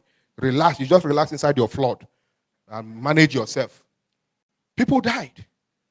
People died. A place like Dubai that is so planned, it looks like a perfect picture. But flood messed them up. Messed them up. In fact, a building, they said a building collapsed, nearly collapsed, tilted. It's so much that it affected the foundations. You know how strong those buildings are? How deep the foundations are? He shifted the building to one side. They had to use emergency to take people away and give them emergency accommodation. So it was that serious. So these things are here with us. So it's something we need to take seriously. So we're talking about the phasing out of fossil fuel because the fossil fuel is one of the major contributors. Another major contributor is methane. Methane is also very, very injurious to the environment. It's a silent environment killer. And that is what you generate from your agric, cows and all that. So there are so many sources that we need to engage in order to have a cleaner and greener future. Trade unions and civil society organizations must connect to this concern and address it from a point of clarity of the underlying causative pathogens behind the debilitating climate distress we are all facing. As already noted, the primary roots of the current global climate crisis is overexertion, like I mentioned a number of times, the overexertion, the over-exploitation of natural resources of the environment through excessive raw materials extraction, processing, distribution, through global supply chains, and ultimately overconsumption of finished through subtle or minimalist product upgrades. You have iPhone 5, I have iPhone 5, you are looking for iPhone 6. You are part of the climate wahala. You are part of it. Overconsumption, because they need money to keep blowing their empire. It's no more about need. They don't have needs anymore. I saw an advert, was it this morning? Mukesh Ambani. You know, how many of us know Mukesh? Mukesh Ambani, one of the richest men in Asia. He said, brought out the wristwatch his son was using. $9 million on his hand. It's just one of the wristwatches, so maybe the cheapest, $9 million US dollars. They say, what is wrong with this boy? Even his father using the one of 9,000 US dollars. I say, please, I want that one of his father. Leave that one of his son. Just give me that one of his father. 9,000 US dollars. In this economy, you give it to me, I know where to put it. But somebody using it to do timekeeping. But then that's the quest of capital. They want more. That's why they want more. They want more to spend frivolously, to spend, build. Say that's what he wants. But that's swelling over consumption. Because that's why they need to push out new products all the time. iPhone 5, you know, go reach 1 year. You know they reach 1 year again now. They go bring out iPhone 16. Very soon now you go reach iPhone 20. And Nigerians are buying. We're all buying. Who wears the latest? All part of the consumption habits. We must address it because it's at the root of this problem. Because when you are chopping iPhone, you are actually chopping all the materials, the value chain stuff, that are used to make those phones. You are putting pressure on the environment. In the global climate change negotiation space, developing countries have developed the polluters must pay argument, which is nestled in the fact that those whose historicity of capital goods production and emission must pay developing countries to cope with the vicissitudes of a problem they contributed little or nothing to. Why this argument holds, we must be concerned that while we demand that polluters pay, we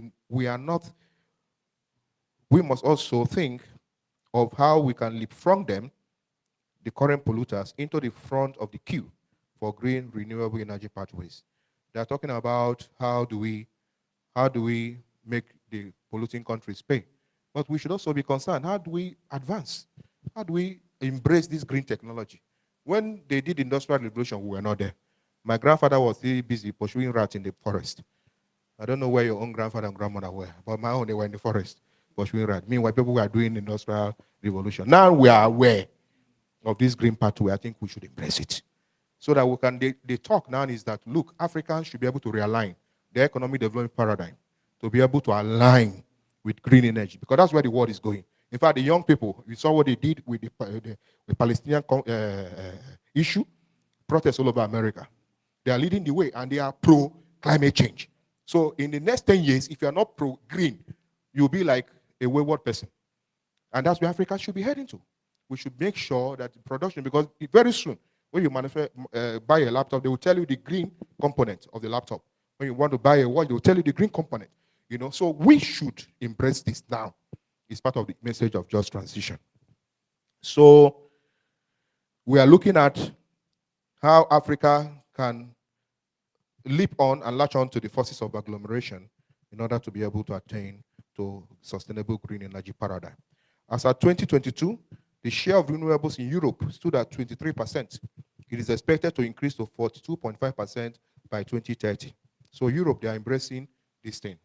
Most of their energy sources are now green. In Germany, they've shut down nuclear plants, they've shut down coal plants, shut down all these fossil fuel plants, and they are using a lot of solar, a lot of wind, technologies to bring in energy. Unfortunately, we had a momentary reversal because of the Ukraine war, and they are trying to open some of the coal plants, But then they have an agenda. The agenda is that they're going green. And we are all talking. Why we are still talking, for me, it's a personal opinion. I didn't put it in my paper. I said I will talk it verbally so that maybe no catch me.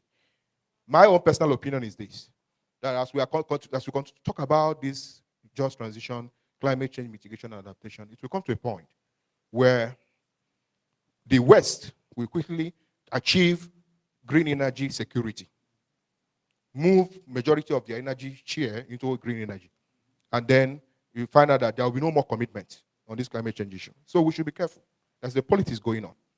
And the politics of oil is something that the West want to divorce themselves from, because they feel that it's an infraction to a great extent on their own values, where somebody will go and kill somebody and you cannot really impose sanction because you depend on him for oil. They're not happy with it. They may live with it now, but they're not happy with it. So they're making strong efforts to align to green energy. When that happens, I wonder what will happen to our oil. Whether they're going to distribute and cup by cup, make with a drink, I don't know. But we must leap, we must jump, we must act fast and be in the front of this green for our own good. We must demand from our government. Maybe I'll still come to, let me not jump ahead of myself. The role of civil society in ensuring a just transition. That's where it connects and concerns me and you. We must identify the problem, number one. We must identify the problem.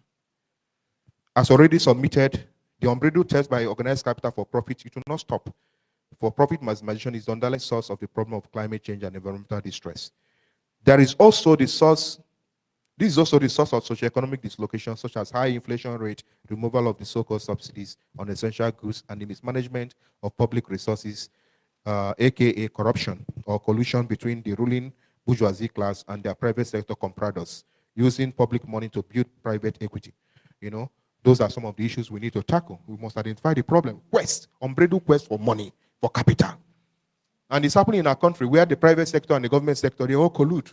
And they siphon public money and use it to build private nest. And then reinvest the private money into the economy. And then distort the whole system and pauperize people. Part of what we came to find in our research study on just transition, which we presented in Dubai, was that 87% of workers in Nigeria don't have the means to transit. If you tell them now to switch off from NEPA and go to solar, they don't have the money. How much is solar? Solar, we're talking about 6 million. To get a complete set that can power your house adequately, we're talking about 6 million. How many workers in this minimum wage of 30,000 can afford that from their salary? So these are things we need to engage. We need to identify the problem. We must also identify the site of global emission. Like we said, it happens in the workplace. This will help us to develop appropriate synergy with trade unions to engage employers and government on the need to foster sustainable solutions through the Just Transition Work Program, as was recently established at COP28 in Dubai. Comrades, the fact remains that there is nothing they can do about us without us. If we are not involved, then you are not talking about us. And like we say in our NLC climate change program, if we are not on the table, that means we are in the menu. We are the ones to be eating. If we are not on the table, anybody who is not on the table, now they go chop. And now we are not on the table, so now they want chop us. So those are the concerns, those are the problems. We must identify that. We must be involved. Civil society must be involved. Youths must be involved. I'm happy I'm seeing a lot of young people here. You know, that's the time when you have energy and strength to push for these things. It's your future, because it's your future really. And the world is paying attention. The world is giving a lot of space for young people, a lot of space. There's a lot of opportunity as a young person. Please, if you are between 19 and 18 and 35, pay attention. A lot of opportunities are there for you in climate change. A lot. I see them. Almost, it wasn't like that when we were there. It was tough. We always coming to AY Larry, and I see it. And the man he go, Masha was well, you know. No, above 35, you can't apply. So this is your best time. Please, please, please, please, pay attention, please. Please. There are a lot of opportunities. I see a lot of them every day. I can't apply. So what I do is that I share to young groups. If I have many more, if you have some, you can give me, please give me. I can share. Always 1835, yeah. Yeah, absolutely. So there's a lot of opportunity. A lot. The world is focused on young people because it's your future we are talking about. So it's important to get involved. So in this light, trade unions, civil societies must engage Mr. President. Last week, 2 weeks ago, the president announced a presidential committee on climate change and economic solutions, green economic solutions. They didn't include us. They didn't include Labour. Labour no day there. Even civil society no day there. The other one, at least civil society was in the climate change, the supervisory council. But this one, we are not there. So it's a problem. It's a workplace issue and you're not involving workers. Then what are you doing? What are you doing? What are you really doing? So it's a jamboree for you. For as far as we are concerned, if we are not talking to workers about climate change, you are playing. Now play with the play. Now play with the play. You are not sincere. You must put workers in the center of discussion.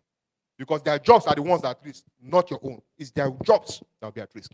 It's their families that will go hungry if they lose their jobs to climate change. It's their health that is at risk. And they are the ones who wear the shoes, they wear it. I interviewed some oil workers in Port Harcourt. And they told me, they said, in the course of work, we feel all kinds of symptoms in our bodies. And who can they talk to? They don't know this, what they are inhaling in the workplace. The gas is being fled. And there's a community called Inoguta in Imo State. That community, they don't sleep. They hardly sleep because they always have sunlight. So it has changed there's some hormones. There's a name they call it, one hormone like that in the body that controls your sleep. You know. So it has actually altered the working of that hormone because every time there's light because of gas flaring. The place is always bright. Morning, afternoon, night. Bright. These are community people. Some of them are workers, and they are facing these challenges. I'm sure the person who owns that oil rig doesn't live in that community. His family, they don't live there. But people who are not connected to his business, to the expansion of profit, like I said before, they're the ones suffering it. So that's the injustice of climate change. So we must demand that we must be involved. Workers must be involved. You and I must be involved because we are the ones who feel the punch and the pinch of this thing we're talking about. My brother made a joke, but for me, it was not a joke. He said, people who live in Karimo, I got stuck. I got struck because, that's where we stay. That's where we stay. That's where workers stay. Most workers stay in Karimo. And they come to town to work. And if you go to Karimo, you find out, like he said, you go to this address, you go to that address, behind that culvert, that's where my house, behind that, that's where workers stay, And the truth is that they don't provide climate-resilient infrastructure in those places. You find deep gutters in town, you find paved roads in town, you find all kinds of devices in town, but in those places you don't find them. Now that's where the workers stay. The average worker, that's where he stays. And when the flood comes, you're on your own, or yours is your case. So that's why climate change can't work without workers being at the heart of it. Number two, we must hold political leadership accountable.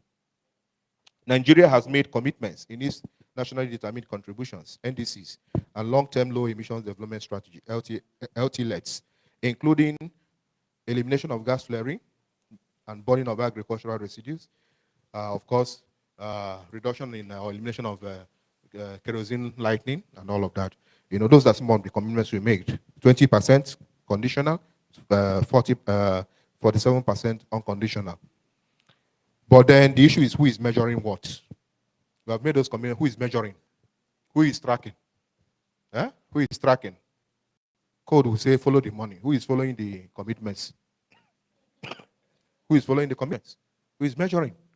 We just come to COP and we come to meetings, we just talk. Who is doing the actual measurement to ensure that we are? Is there even a plan? You cannot, because you can't score a goal when there's no goalpost. Where is the goalpost? What are the plans? What are the timelines? People just talk. It's just political talk. Meanwhile, lives are at stake. We must change. We must make the correct demands. We must demand that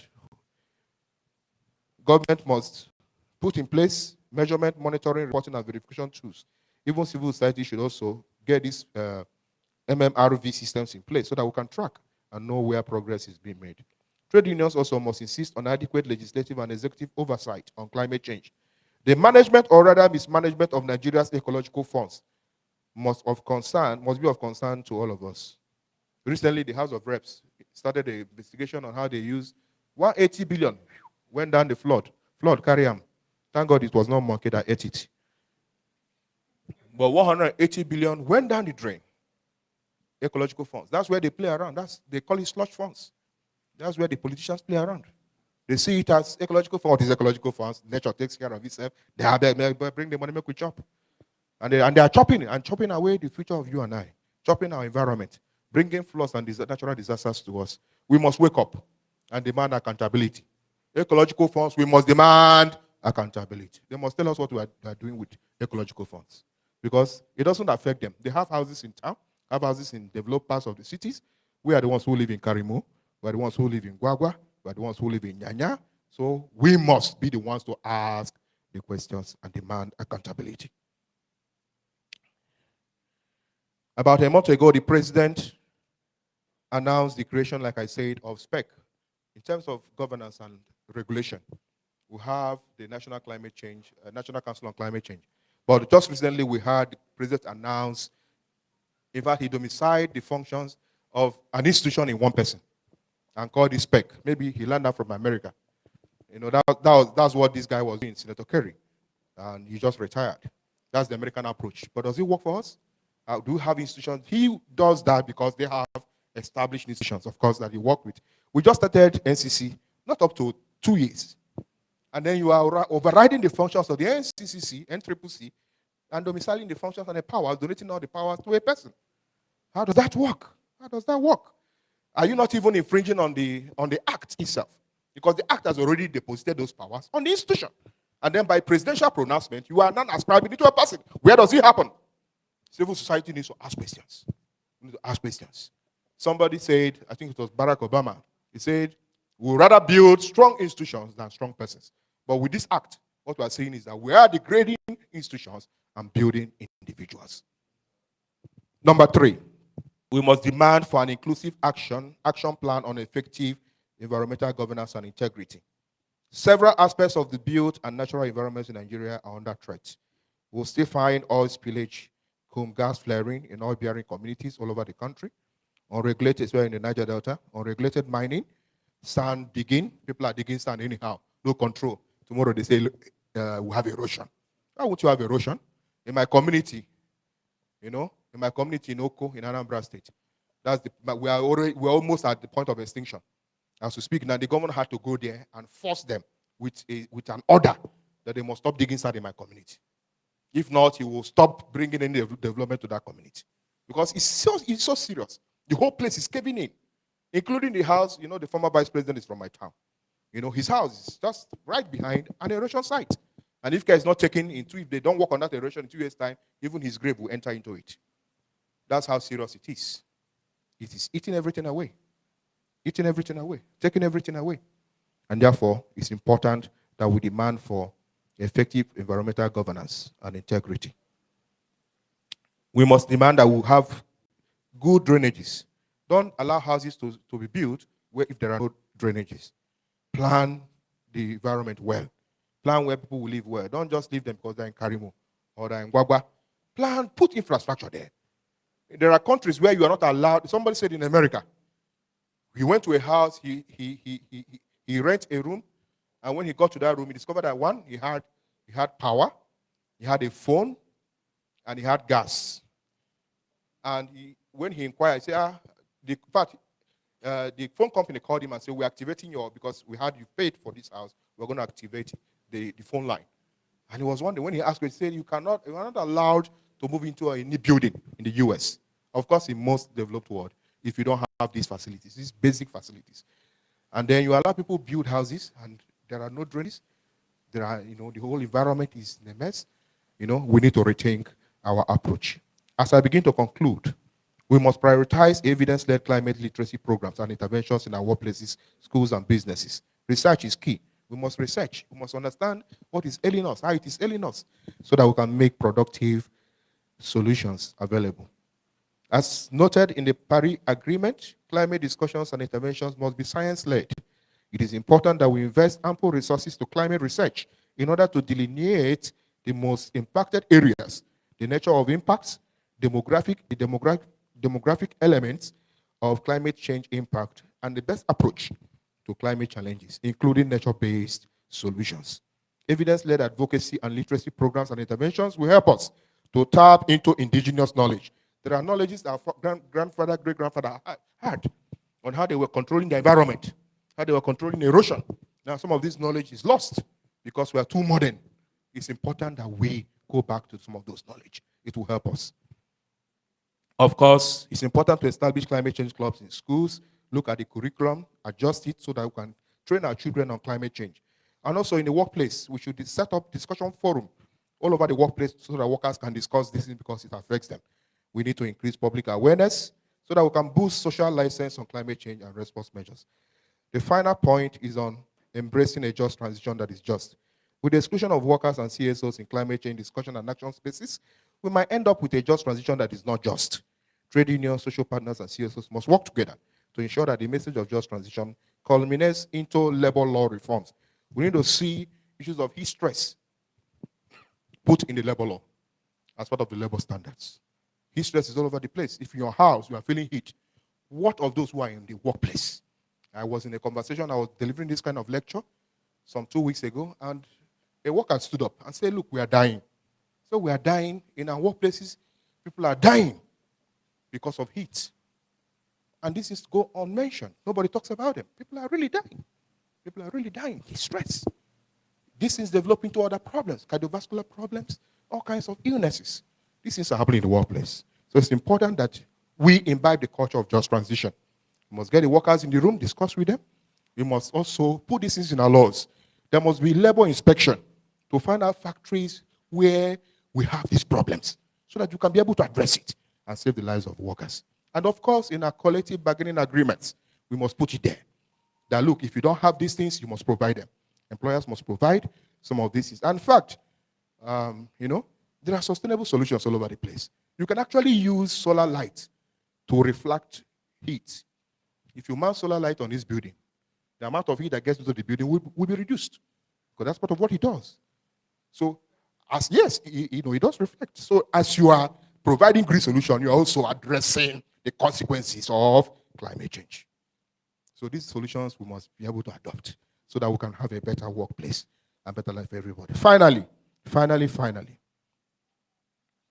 I must draw our attention to the pillars of just transition as was espoused in the ILO guidelines on just transition for environmentally friendly, economic and social inclusive economies for all. One, it says social dialogue among all stakeholders should be encouraged. Two, development of skills, retraining for green jobs should be prioritized. Three, the development of green enterprises should be pursued. Four, the promotion of active labor policies is very important. Five, the provision of social protection should be considered crucial. Six, minimizing hardship for workers, including heat stress, should be considered a cardinal objective. Seven, there should be appropriate public policies in place to address the needs of workers in relation to climate change. There should be continuous consultation, 8, with all stakeholders to develop mechanisms for just transition. The final one, it is helpful to assess response measures during their design and implementation phases in order to identify possible consequences for employment, economic growth, and so on and so forth, especially in developing countries, in a qualitative and quantitative manner. Ladies and gentlemen, we must always remember that there are no jobs, no workplace, no business, no church, no mosque, no flexing, no enjoyment, no suya, no chicken, no fish, no fun in a dead planet. Thank you and God bless. Wow. Thank you very much, sir. Thank you very much. This is powerful. No fish, no. Una no clap. Una no clap. He say, on there, and I say, in auto say no pork meat. What on yam give? What on lat? On there, you forgot to be their own, no yam give, no yam toho. All right. All right, we need to go back to the UK. Oh. Yeah, if you want, like, you don't hear me, I don't go. We need to go back to the UK, and I trust Phil Cobble is ready for the keynote presentation. I am indeed.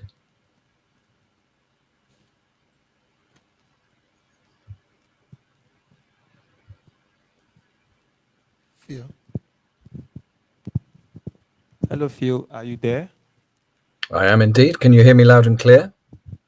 I cannot hear you. Can you hear me? I can hear you. Can you hear me? Please communicate via the chat. Let's. Okay. Wow, okay, there's a restarting. Okay, okay, you can hear. Okay. Can you hear me? Thank you so much. Wow. Thank you so much. Are we good? All right. Shall I start the presentation then, Michael? Absolutely, sir. That's great. And let's see if we can avoid the echo.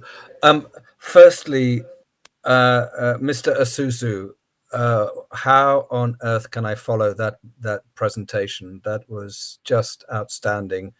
Your messages resound as much in the UK as in Nigeria, so it's an honor to be following your footsteps. We're going to go mainly over to slides now. And yeah, bear with me on that, and we'll try to share some slides. I'll be with you for about half an hour, and I am presuming that you can hear me. Otherwise, someone would tell me. Let's see what we have here. I will try to navigate my way to the slide presentation and take it from there, and hope that I am indeed sharing the slide. Good. Okay, folks, let's do that. We're nearly there. It will be worth the wait, I'm sure. 1 second, sorry. So are you hearing me, folks? Michael, would you be able to confirm that that's all clear? Yeah, we are hearing you loud and clear. Marvelous, marvelous. So fantastic to be part of this conversation. Because time has slipped a bit, my next slide has a deliberate mistake. So this afternoon, rather than this morning, I'm going to address these questions. Why do we need behavior change? Why do we need carbon literacy? What is carbon literacy? A bit about our story and how this can work for Nigeria. I should also explain a little bit about myself, just by way of my history. I used to make radio programs for the BBC, but in the middle of that, I took a little bicycle ride. I'll come back to that. Then I set up a charity to set up community radio stations, which was quite a new thing in the UK at the time. And I was part of some local government bodies as well. but that led to setting up the Carbon Literacy Project, more of which in a minute. So this was in 1990, and I share this, I find very amusing picture of me with a tandem bicycle in Australia before I started cycling the thing back with my then girlfriend back to Manchester in the name of rainforest conservation. And I mention this because I think I started as a very cliched Western environmentalist. It was all about the trees. As I traveled through the global south on a bicycle, I realized that there are a whole bunch of people that had no choice but chop down trees in order to feed their families. And it really changed my thinking that we have to bring people with us. There are people who have no choice but damage the environment. And unless there is a just transition, why would people be on board? Also, I should introduce the people I call my directors. These are the people I answer to. Those are my daughters, Jess and Anna. That was taken a little while ago. Anna, the eldest, has just finished university, but I mention them because they're the people I answer to. They're the people, they're why I helped set up the Carbon Literacy Project. I need to be able to look them in the eye and say, I did my best to protect you, as any parent would. The children are threatened by climate change. We are threatened by climate change, and we all have to do our best to address it. So that climate change thing, there's an old meme that says we don't act on climate change because it's not here, it's not now, it's not me, it's not us. This is a bit of an obvious question, I know. It very much is, isn't it? What's the phrase you're using? The weather whiplash. As the previous speaker was saying, this is a lived reality now that is damaging people. Even this story summed it up so well. The drivers in Lagos, the Uber drivers, have a choice between burning fuel, extra fuel on air conditioning in order to get customers, or not getting customers. It's a crazy situation. This came from a Carbon Brief, is a very reputable website driven by data, and they have this statement in this report that yes, those conditions you had in February were 10 times more likely to be caused by climate change. We're not alone in this. We know there is a mandate. There's some really, really strong proof that there is support for action. This comes from the UN. That 80% figure is absolutely telling globally. But it's interesting how this breaks down. In the academic journal Nature, the places where support is highest is where there is more vulnerability to climate change. But that scary phrase in the second paragraph there is pluralistic ignorance about the people thinking that they're alone in wanting this change. They're alone in acting. That's plainly not the case, but this is very much where carbon literacy comes in. Antonio Gutierrez was just mentioned. He is proving to be very inspiring. I'm about to share a quote from him, but the thing to note about Mr. Gutierrez is that he is a diplomat. Diplomats choose their language very, very carefully. They will tread the middle ground. They are not natural extremists. But here is the language that Antonio Gutierrez was using just recently. We do have a choice, he says, creating tipping points for climate progress or careening to tipping points for climate disaster. This is an all-in moment. It's we the peoples versus the polluters and the profiteers. Together we can win, but it's time for leaders to decide whose side they are on. Tomorrow is too late. Now is the time to mobilize. Now is the time to act. Now is the time to deliver. Very strong language from a diplomat. And he goes on with this phrase: we are playing Russian roulette with our planet. We need an exit ramp off the highway to climate hell, as mentioned before. And the truth is, we have control of the wheel. But there's a big but. We have control of that wheel, but we, the people, need driving lessons. If we want to act, we need the tools and the instructions on their use. This is very much where we're coming from with carbon literacy. So why behavior change?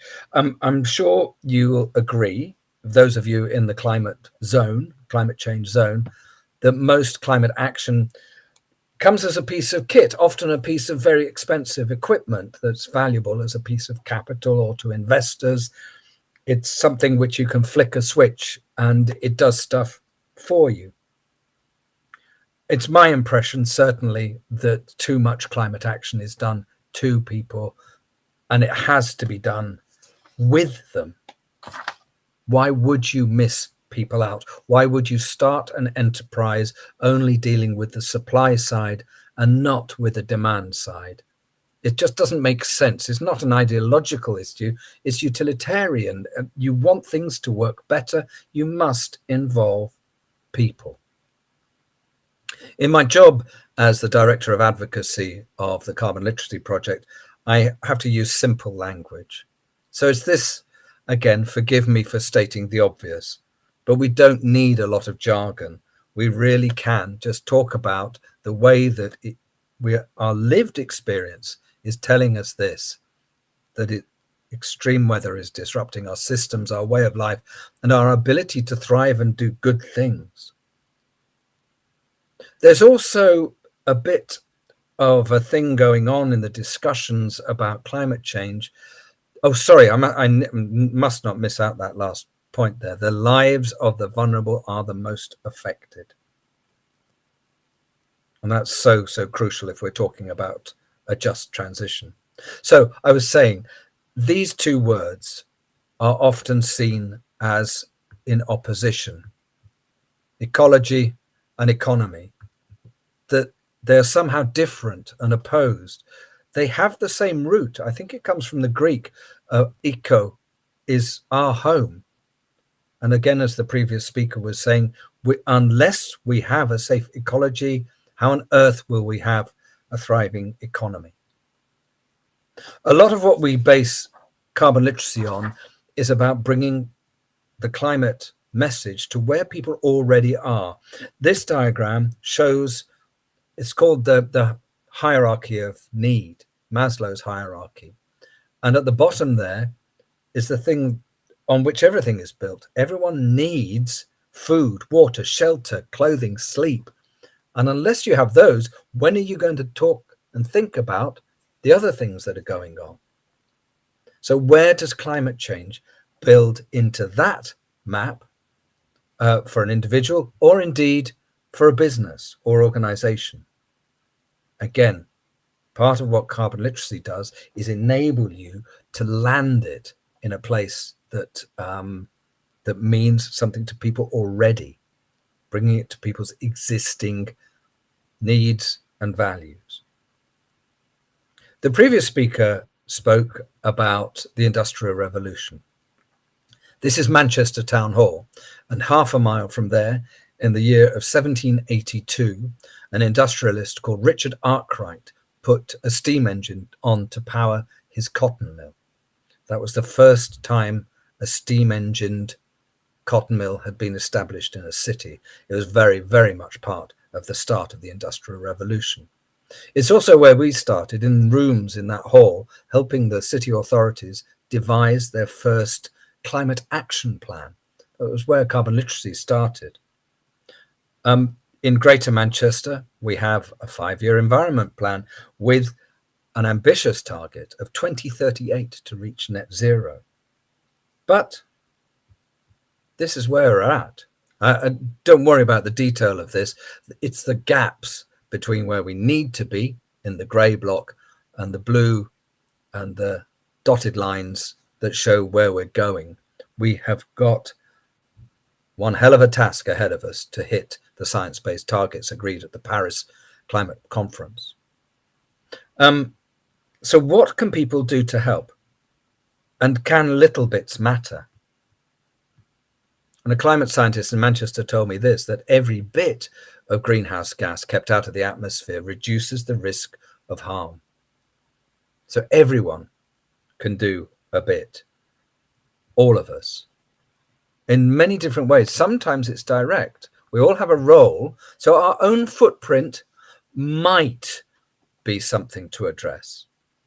And I think this is, I stress that might, because in the global south, indeed with any household that has a low income, your footprint at a household level is absolutely minimal. And carbon literacy in Nigeria will not be lecturing people about their own footprint when their footprint is already tiny. Organizational footprints might be something to tackle. But again, carbon literacy is very much about proportionate actions, the right thing for the right people. But we can have a role as green consumers, driving demand for green goods and services, and our votes at any level.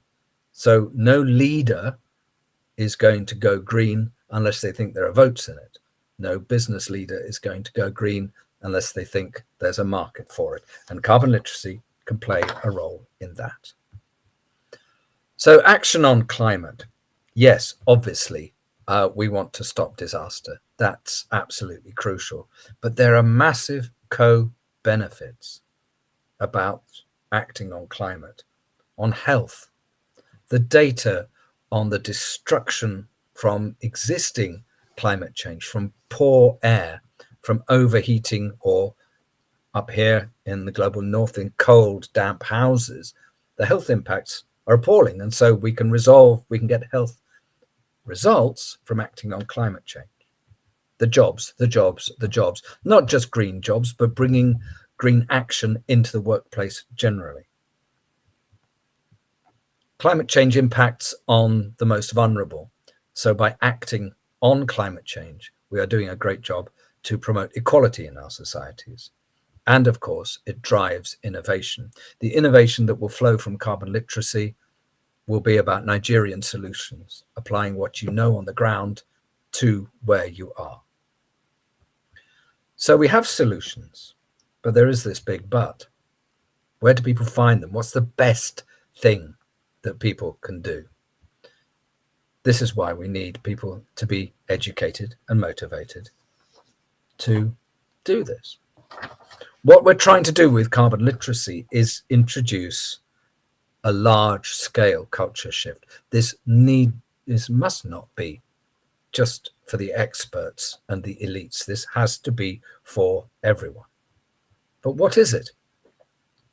When we started in Manchester, we worked with employers and educators to say, well, we need an impactful culture shift for everyone. So what's that definition? And they came up with this definition. Carbon literacy is an awareness of the carbon costs and impacts of everyday activities and the ability and motivation to reduce emissions on an individual, community, and organizational basis. Key words in there. This is not just a lesson in climate science. So the awareness, yes, is vital, but without ability to tackle it and the motivation to tackle it, then nothing's going to roll, is it? So awareness, ability, motivation, those are absolutely crucial to what we do. This was us in 2017 in our office having an animated discussion. This was us last year. In fact, only some of us, we now have 86 staff here in Manchester and distributed across the rest of the UK. We're a great gang. But the project, based in Manchester, like I say, one thing we don't do is train. We enable people to train using our framework. And we work on behalf of the registered charity, the Carbon Literacy Trust. So we enable people to use our learning method. And the core parts of it are these. I'll just summarize them. But it's a day's worth of learning. Some employers push back on that. A day for this climate thing? No. If we want to get impact out of this, if we want people to come away with something to do, it needs a day's worth of doing it. It's got to be local learning, local in terms of geography, but also relevant to what you do. We have 718 courses, and each of those are different, because if it's not relevant, if it's not about what you do and where you are, why would you pay attention?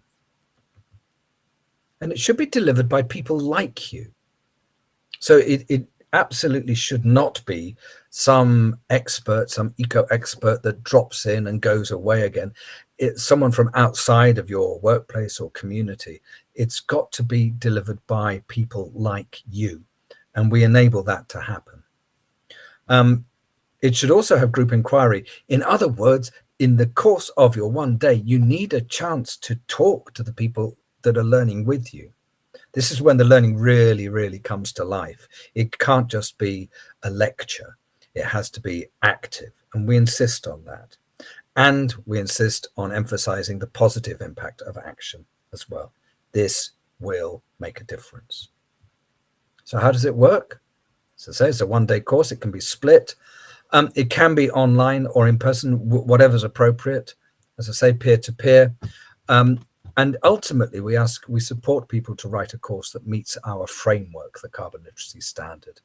And in UK prices, it's between £10 to £30 per head.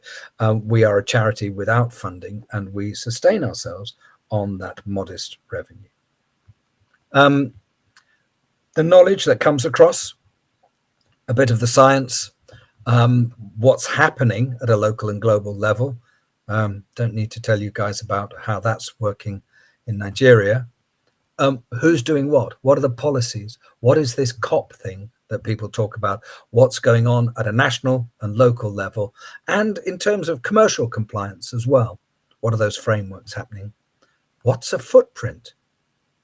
You might take that for granted. What's a footprint? What's a carbon budget? What can people do?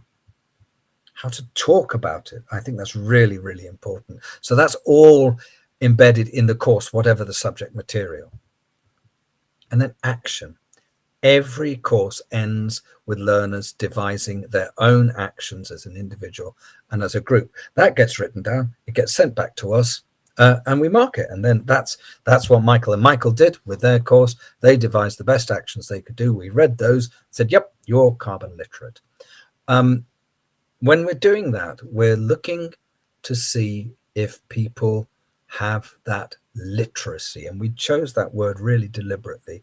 Do they have that foundation of understanding that enables them to talk about, understand, and navigate all the implications of climate change and doing something about it? Another academic, Mike Berners-Lee, called it a carbon instinct. And that's what we're seeking to evidence, and every learner goes through that, and we've placed great value in that certification process. Briefly, the process, if your organization wants to do this, your trainers have to become carbon literate, you create your course, and then you can do a pilot and get on with it. I can come back to more detail on that. And as I say, you can do it via your learning and development people or not. Train your own trainers. Other aspects, as I say, we assess your evidence. And the vast majority of carbon literacy is delivered within organizations, or external organizations can help them get going. And we also have this scheme for carbon literate organizations. It's a badge, a bronze, silver, gold, or platinum badge to show how much you're doing with carbon literacy. And this is a diagram. It's an infographic of the stages that you go through. It's a ladder from bronze to silver to platinum. We've got a very good YouTube video about last year's award ceremony. if you want to have an insight into that. Our scale, this infographic tells you a bit about our scale. We actually hit 99,000 learners yesterday. This graphic was from last month. Our rate of growth is extraordinary. We don't have a big marketing budget. We don't advertise, but people keep coming to us because the thing works. So those 718 courses have been written to serve diverse communities, mainly in the UK, but across 7 continents of the world, 26 nations so far. But whilst we're relatively small as a charity, this represents our community. And any relevant parts of this community would generally be happy to share with you about their experience in their sectors. I'm going to illustrate some of those sectors in a moment, but they're very, very happy to share. Forgive all the logos here, but lots of community groups, lots of higher education institutions, lots of local authorities. We're doing a lot of work with our National Health Service as well, underlining how the climate crisis is a health crisis, and other employers as well. But to dig into that a bit more, before that, we have these 2 routes. What most people do still is design a course for their own people. A single course, very customized, retained intellectual property and owned outright by that organization. Increasingly, we're creating toolkits. And that is a pre-accredited slide deck and trainer manual with blue slides. These are pre-formatted blank slides where you put in stuff about your place, your sector, your organization, so you can still keep it relevant within the use of that. Some examples of how this is working there. That's the other thing about toolkits, they're shareable. These are some of the sectors where we have these shareable courses going on. Automotive, civil service. Actually, let's have a look at some of these. So who's using this? In the public sector, we're probably still just about majority public sector out of our 99,000 learners. But in the UK civil service, there are about 14 departments and their agencies, arm's length bodies, using carbon literacy. The Environment Agency is training the entirety of its 12,000 staff. It's nearly trained 10,000 of them. The UK Department of Transport have been doing a lot of training, and an amazing thing came out of that. This is an artist's impression of a new tunnel that's going to go under the River Thames in London. When that contract was put out for tender by the Department of Transport, they had this clause in it. This is the National Highways and in this tender, but there's a clause in there, and you don't have to read it, but basically it's saying that any successful contractor has to commit to becoming a carbon literate silver organization within 52 weeks of starting the contract. It was there in black and white, and that's leading to very, very large scale training plans being put in place by some very large civil engineering and construction companies. And that was a cascade from the civil service. In London, this is Transport for London, who run the buses and the tubes, the underground, that is. They trained 100 trainers to train their people, and they're up to about the 5,000 mark in terms of people that they've trained there within the Transport for London Authority. So it's pretty extraordinary what's going on there, to say the least. In local government, we're up to about 240-ish authorities. Manchester leads the way with 3,000 of its staff. Now, interestingly, in local government, we now have 4 courses. They started with staff. Then we realized that, no, you need something a bit different for management, something a bit different for the elected councillors, and also for very small councils. And we're now working on a carbon literate localities concept, enabling local authorities to lever their influence to bring more and more people into carbon literacy using their capacity and influence. And in Manchester, we're aiming to train 20% of our population using this method. This puts some of that into numbers. And in education, mainly universities, we're well over 15,000 people trained. That's staff and students. In the private sector, there's some very interesting stuff going on. This is the very groovy office of Auto Trader, which are the people that actually trained Michael and Michael. Auto Trader is a digital sales platform for second-hand cars.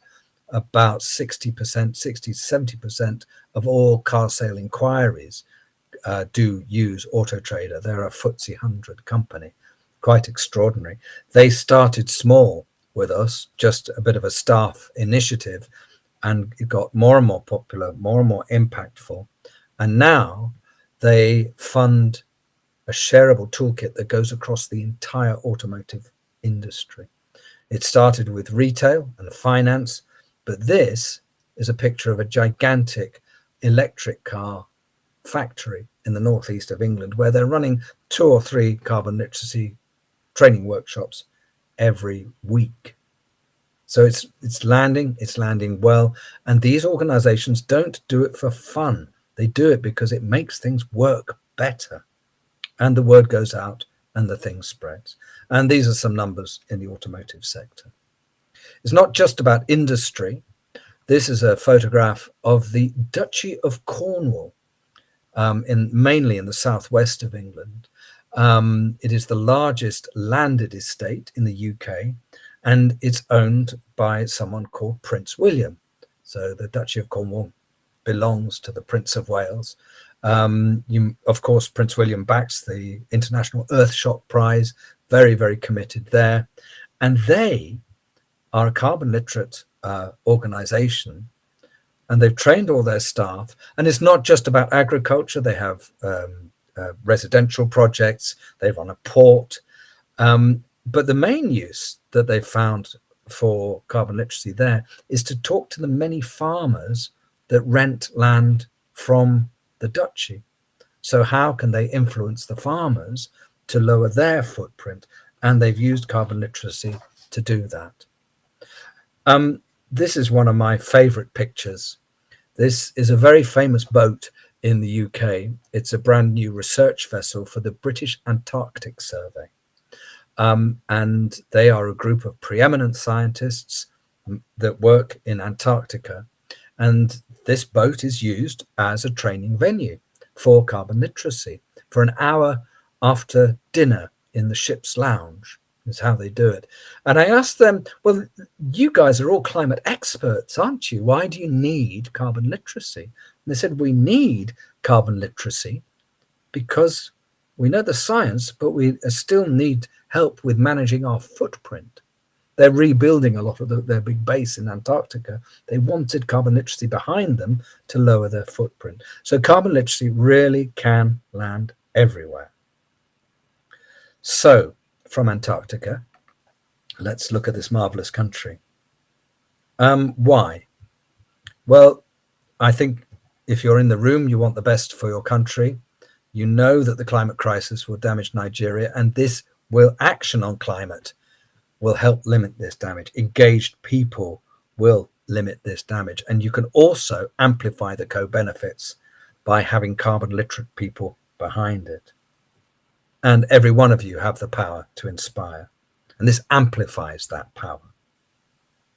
So that's quite important. What will it enable you to do? If you want climate credentials, this shows that you are walking the walk. It means that you will be able to advocate as well as lower your own footprint if that's relevant. You can become pioneers. If you're in this room, you will be a pioneer. And we work through cascades. You can start small with the massive confidence that this will have influence. The word will go out.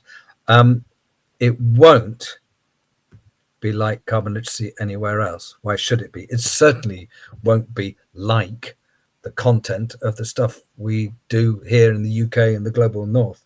That would be the last thing that we need or want. As I mentioned before, it won't lecture people to lower their footprints when their footprints are already low. That's at a personal level, and also at a national level. You need that carbon ceiling in order to maximize your economic development. We know that. That's the bigger global political conversation about climate justice. And it won't only be about mitigation. That's our emphasis here. Adaptation, as I say, is going to be much more of a theme. So this is crucial. Why carbon literacy in Nigeria will work, because it will be made by Nigerians for Nigerians, and it will have material about resilience and adaptation in there.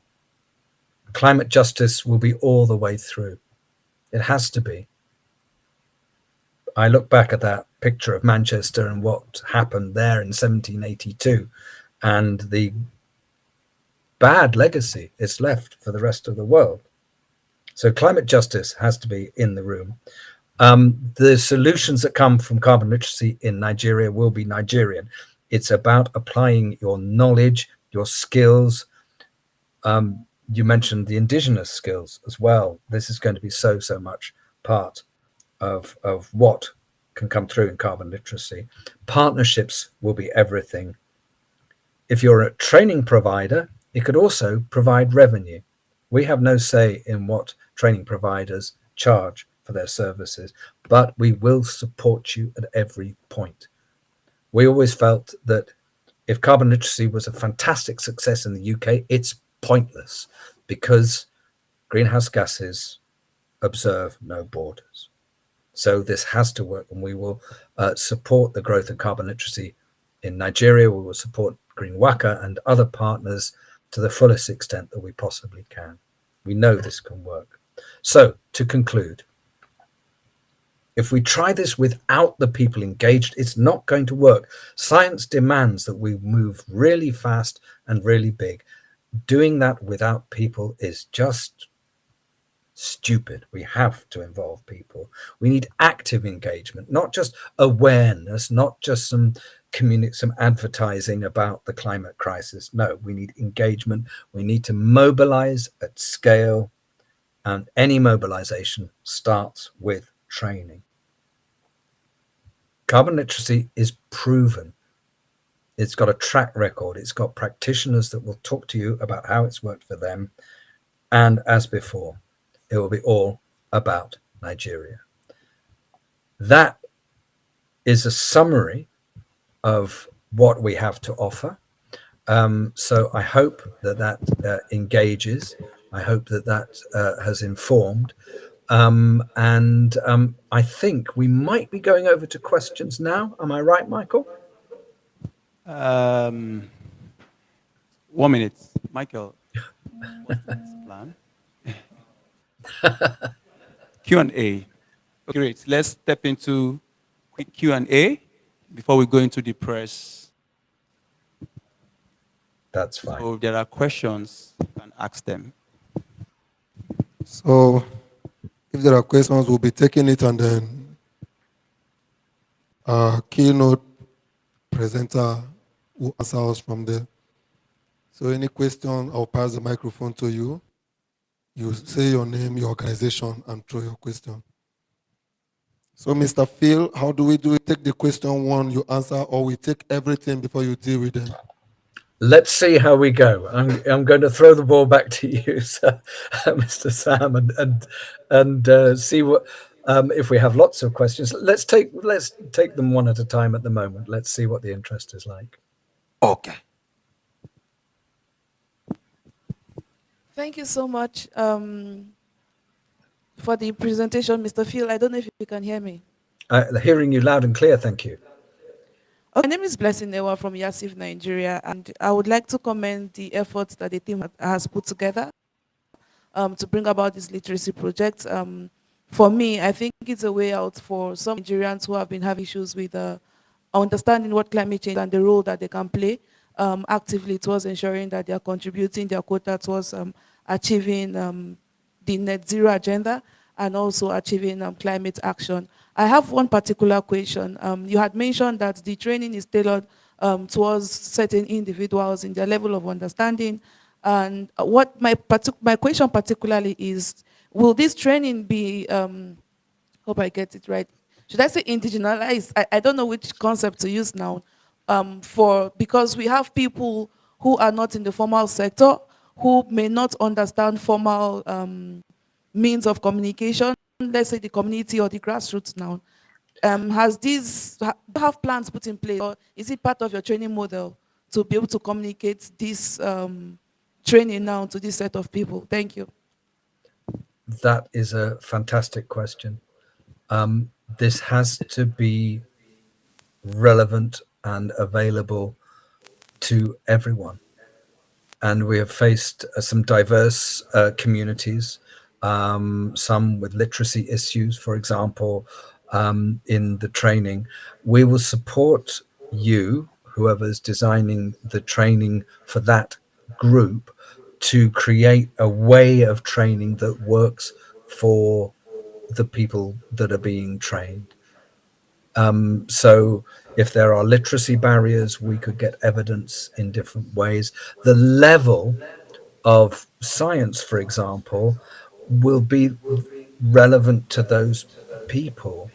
We might not need much science for that group, or then that's fine. We're as flexible as we can be in order to get the message across, and we would be led by whoever is designing the training for that group. We look after the framework. You, if you know that group, will provide the content and the method to make it work for those people.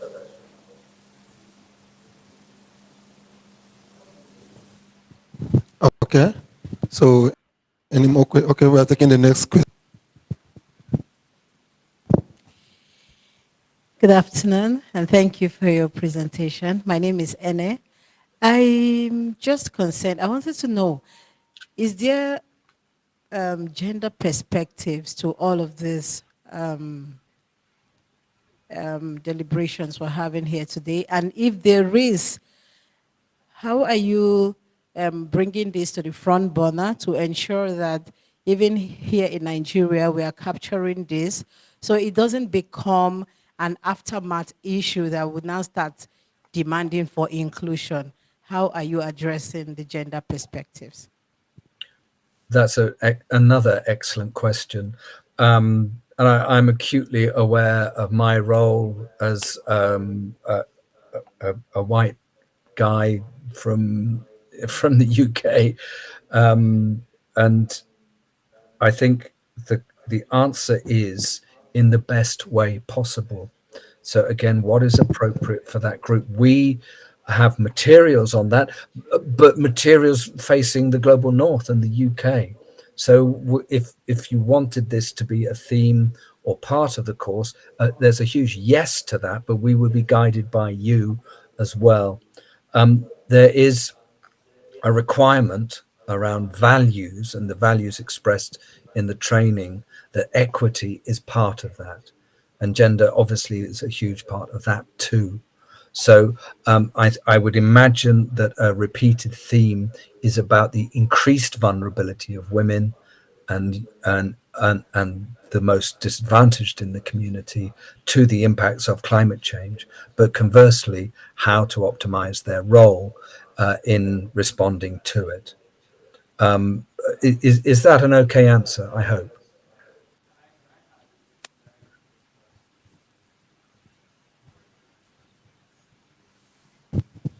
Okay, thank you, Phil. Gender. The first thing that happened was we needed to see how the course is run. So we needed to consume the UK course. Now, the way they have even modeled the course is the reason why it's enjoying the kind of speed, because it is taking the course to where the people are. Now, when you look at Nigeria, what we think is best is to have every group one introductory course that should be accredited, so that that introductory course, it was goes into every sector, targeting every group. Then, and most likely, that introductory course could be best consumed for the gatekeepers of each of these groups and sectors. Then after which, there should now be, if they so will, they should now have their own sector-specific course. Because you have to look at the Nigerian context, right? You have to also look at how will it be adapted here. So our next level from here, working with CLP, is to create an inclusive place for course development, introductory course development, that of course capture the science and the other general course. Now, if you ask me who are going to consume that course, I can answer you. They are most likely going to be the gatekeeper of all the sectors and subsectors, so that each of these sectors, if they so will, can now design the sector-specific code that will now spread amongst these small. That's because we will have to look at the Nigerian context, the way it works here, to be able to step it down. That's the reason why they always want one or two persons to have benefited from the course. You have a Nigerian context. They need to design. What's that context? It is the introductory course that should be designed. So the next level after here is to increase our advocacy into the stakeholders to now do the course development, working with CLP, introductory course, like I said, then that will now begin to go into every sector, where each sector can now look at the sector-specific delivery of that eventually. And each of these will be accredited eventually, just to help you answer. So on that, because the gender, every interest is captured in that development, so that all voices are filtered in that introductory course, just to help also answer that question.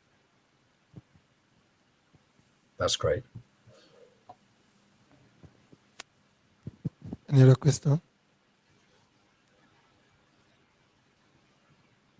You want to ask question? Don't try it. You that they taught you everything in the UK, you want to ask question here again, I won't agree. I won't allow that. Mr. Phil, you will not take question from him. So any other question? Comrade, want to ask a question for everybody? You want to ask for us? Did you say that? You want to ask a question?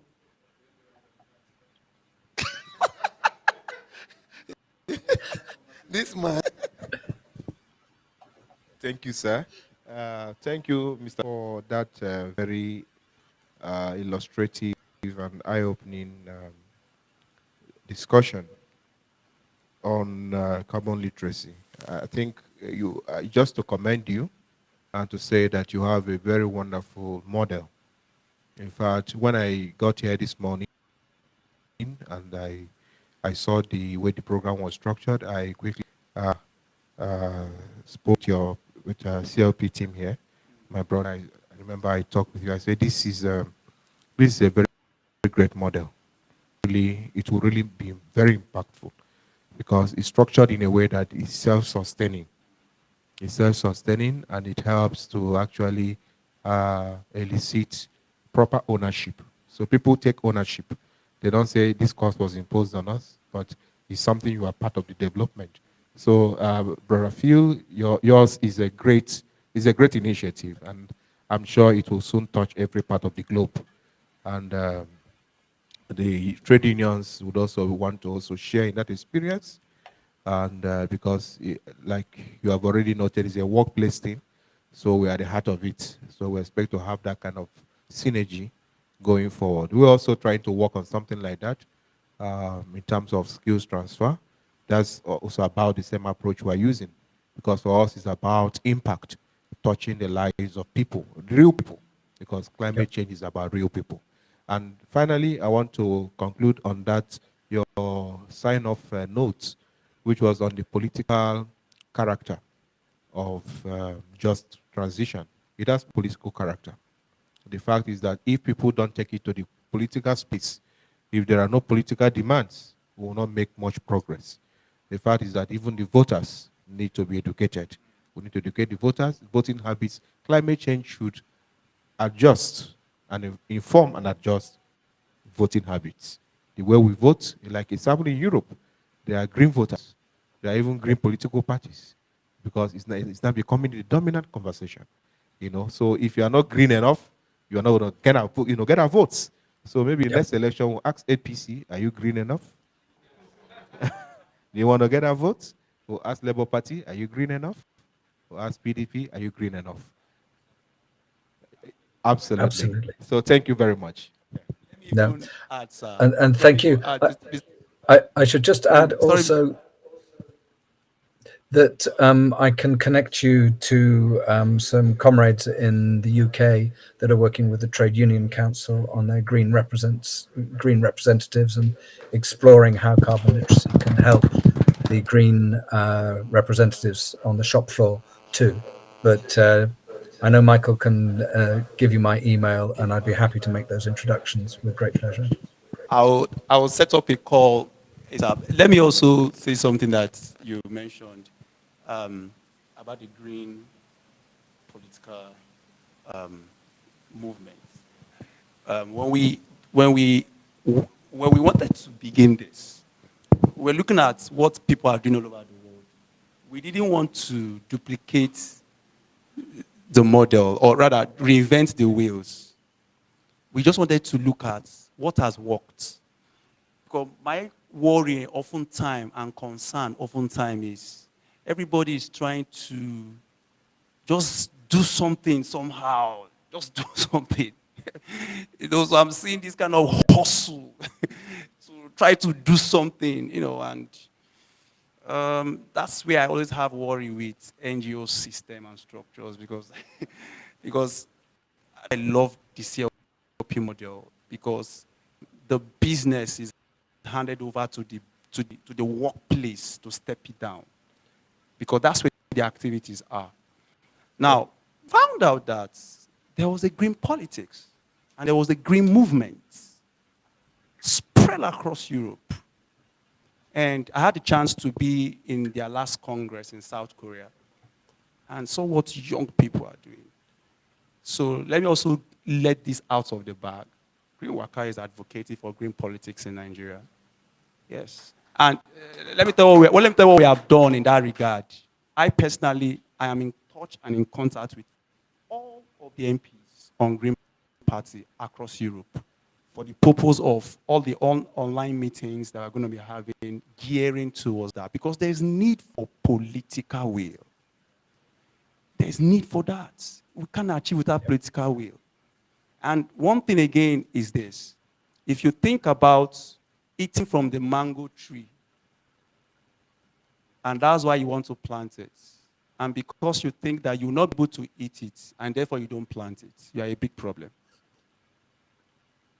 Because many of what we are doing here is not for us. It's for, I think about my young daughter. I think about the impact of all of these things. So I just simply, green politics, green movement is an important sustainability component to all of this. I just wanted to quickly add that. And it goes back. Sorry, if I'll just add to that no leader is going to move unless they feel there are people behind it, unless they are a dictator, of course. But the political leaders need votes, business leaders need customers, and this is where we connect between individual action and system change. So yes, we need to get our own house in order, but this also influences the bigger picture. And so we very much see carbon literacy as part of that. If we shift the culture to include climate action, then I think we're really moving and making the size of change that we need to see to get ourselves out of this trouble.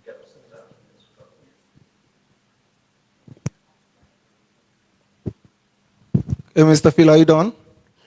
I am done, thank you. Okay, I have just two requests. Please, you will tell the leaders of the Green Waka, since you've taught them very well in the UK, now they are coming to impart knowledge in Nigeria, and they said they are going to be dealing with sectors and the subsectors. Comes to the entertainment sector, they should pick me first and teach me first to go and teach other entertainers. That's a deal.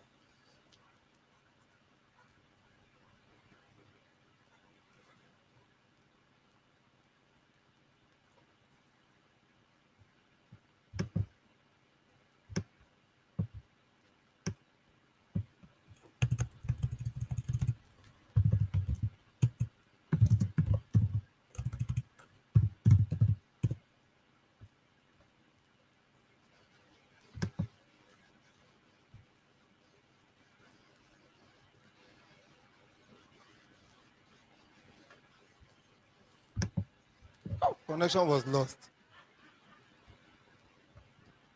I've just started hearing you again. It's okay. So I should take.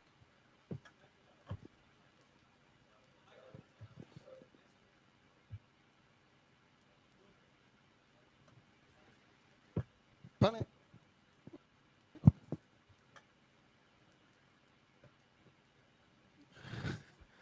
Like we lost the I connection, think I can hear Mr. you. Phil. Yeah, I lost the last minute. It was So probably my the two requests was not heard. best minute. Okay,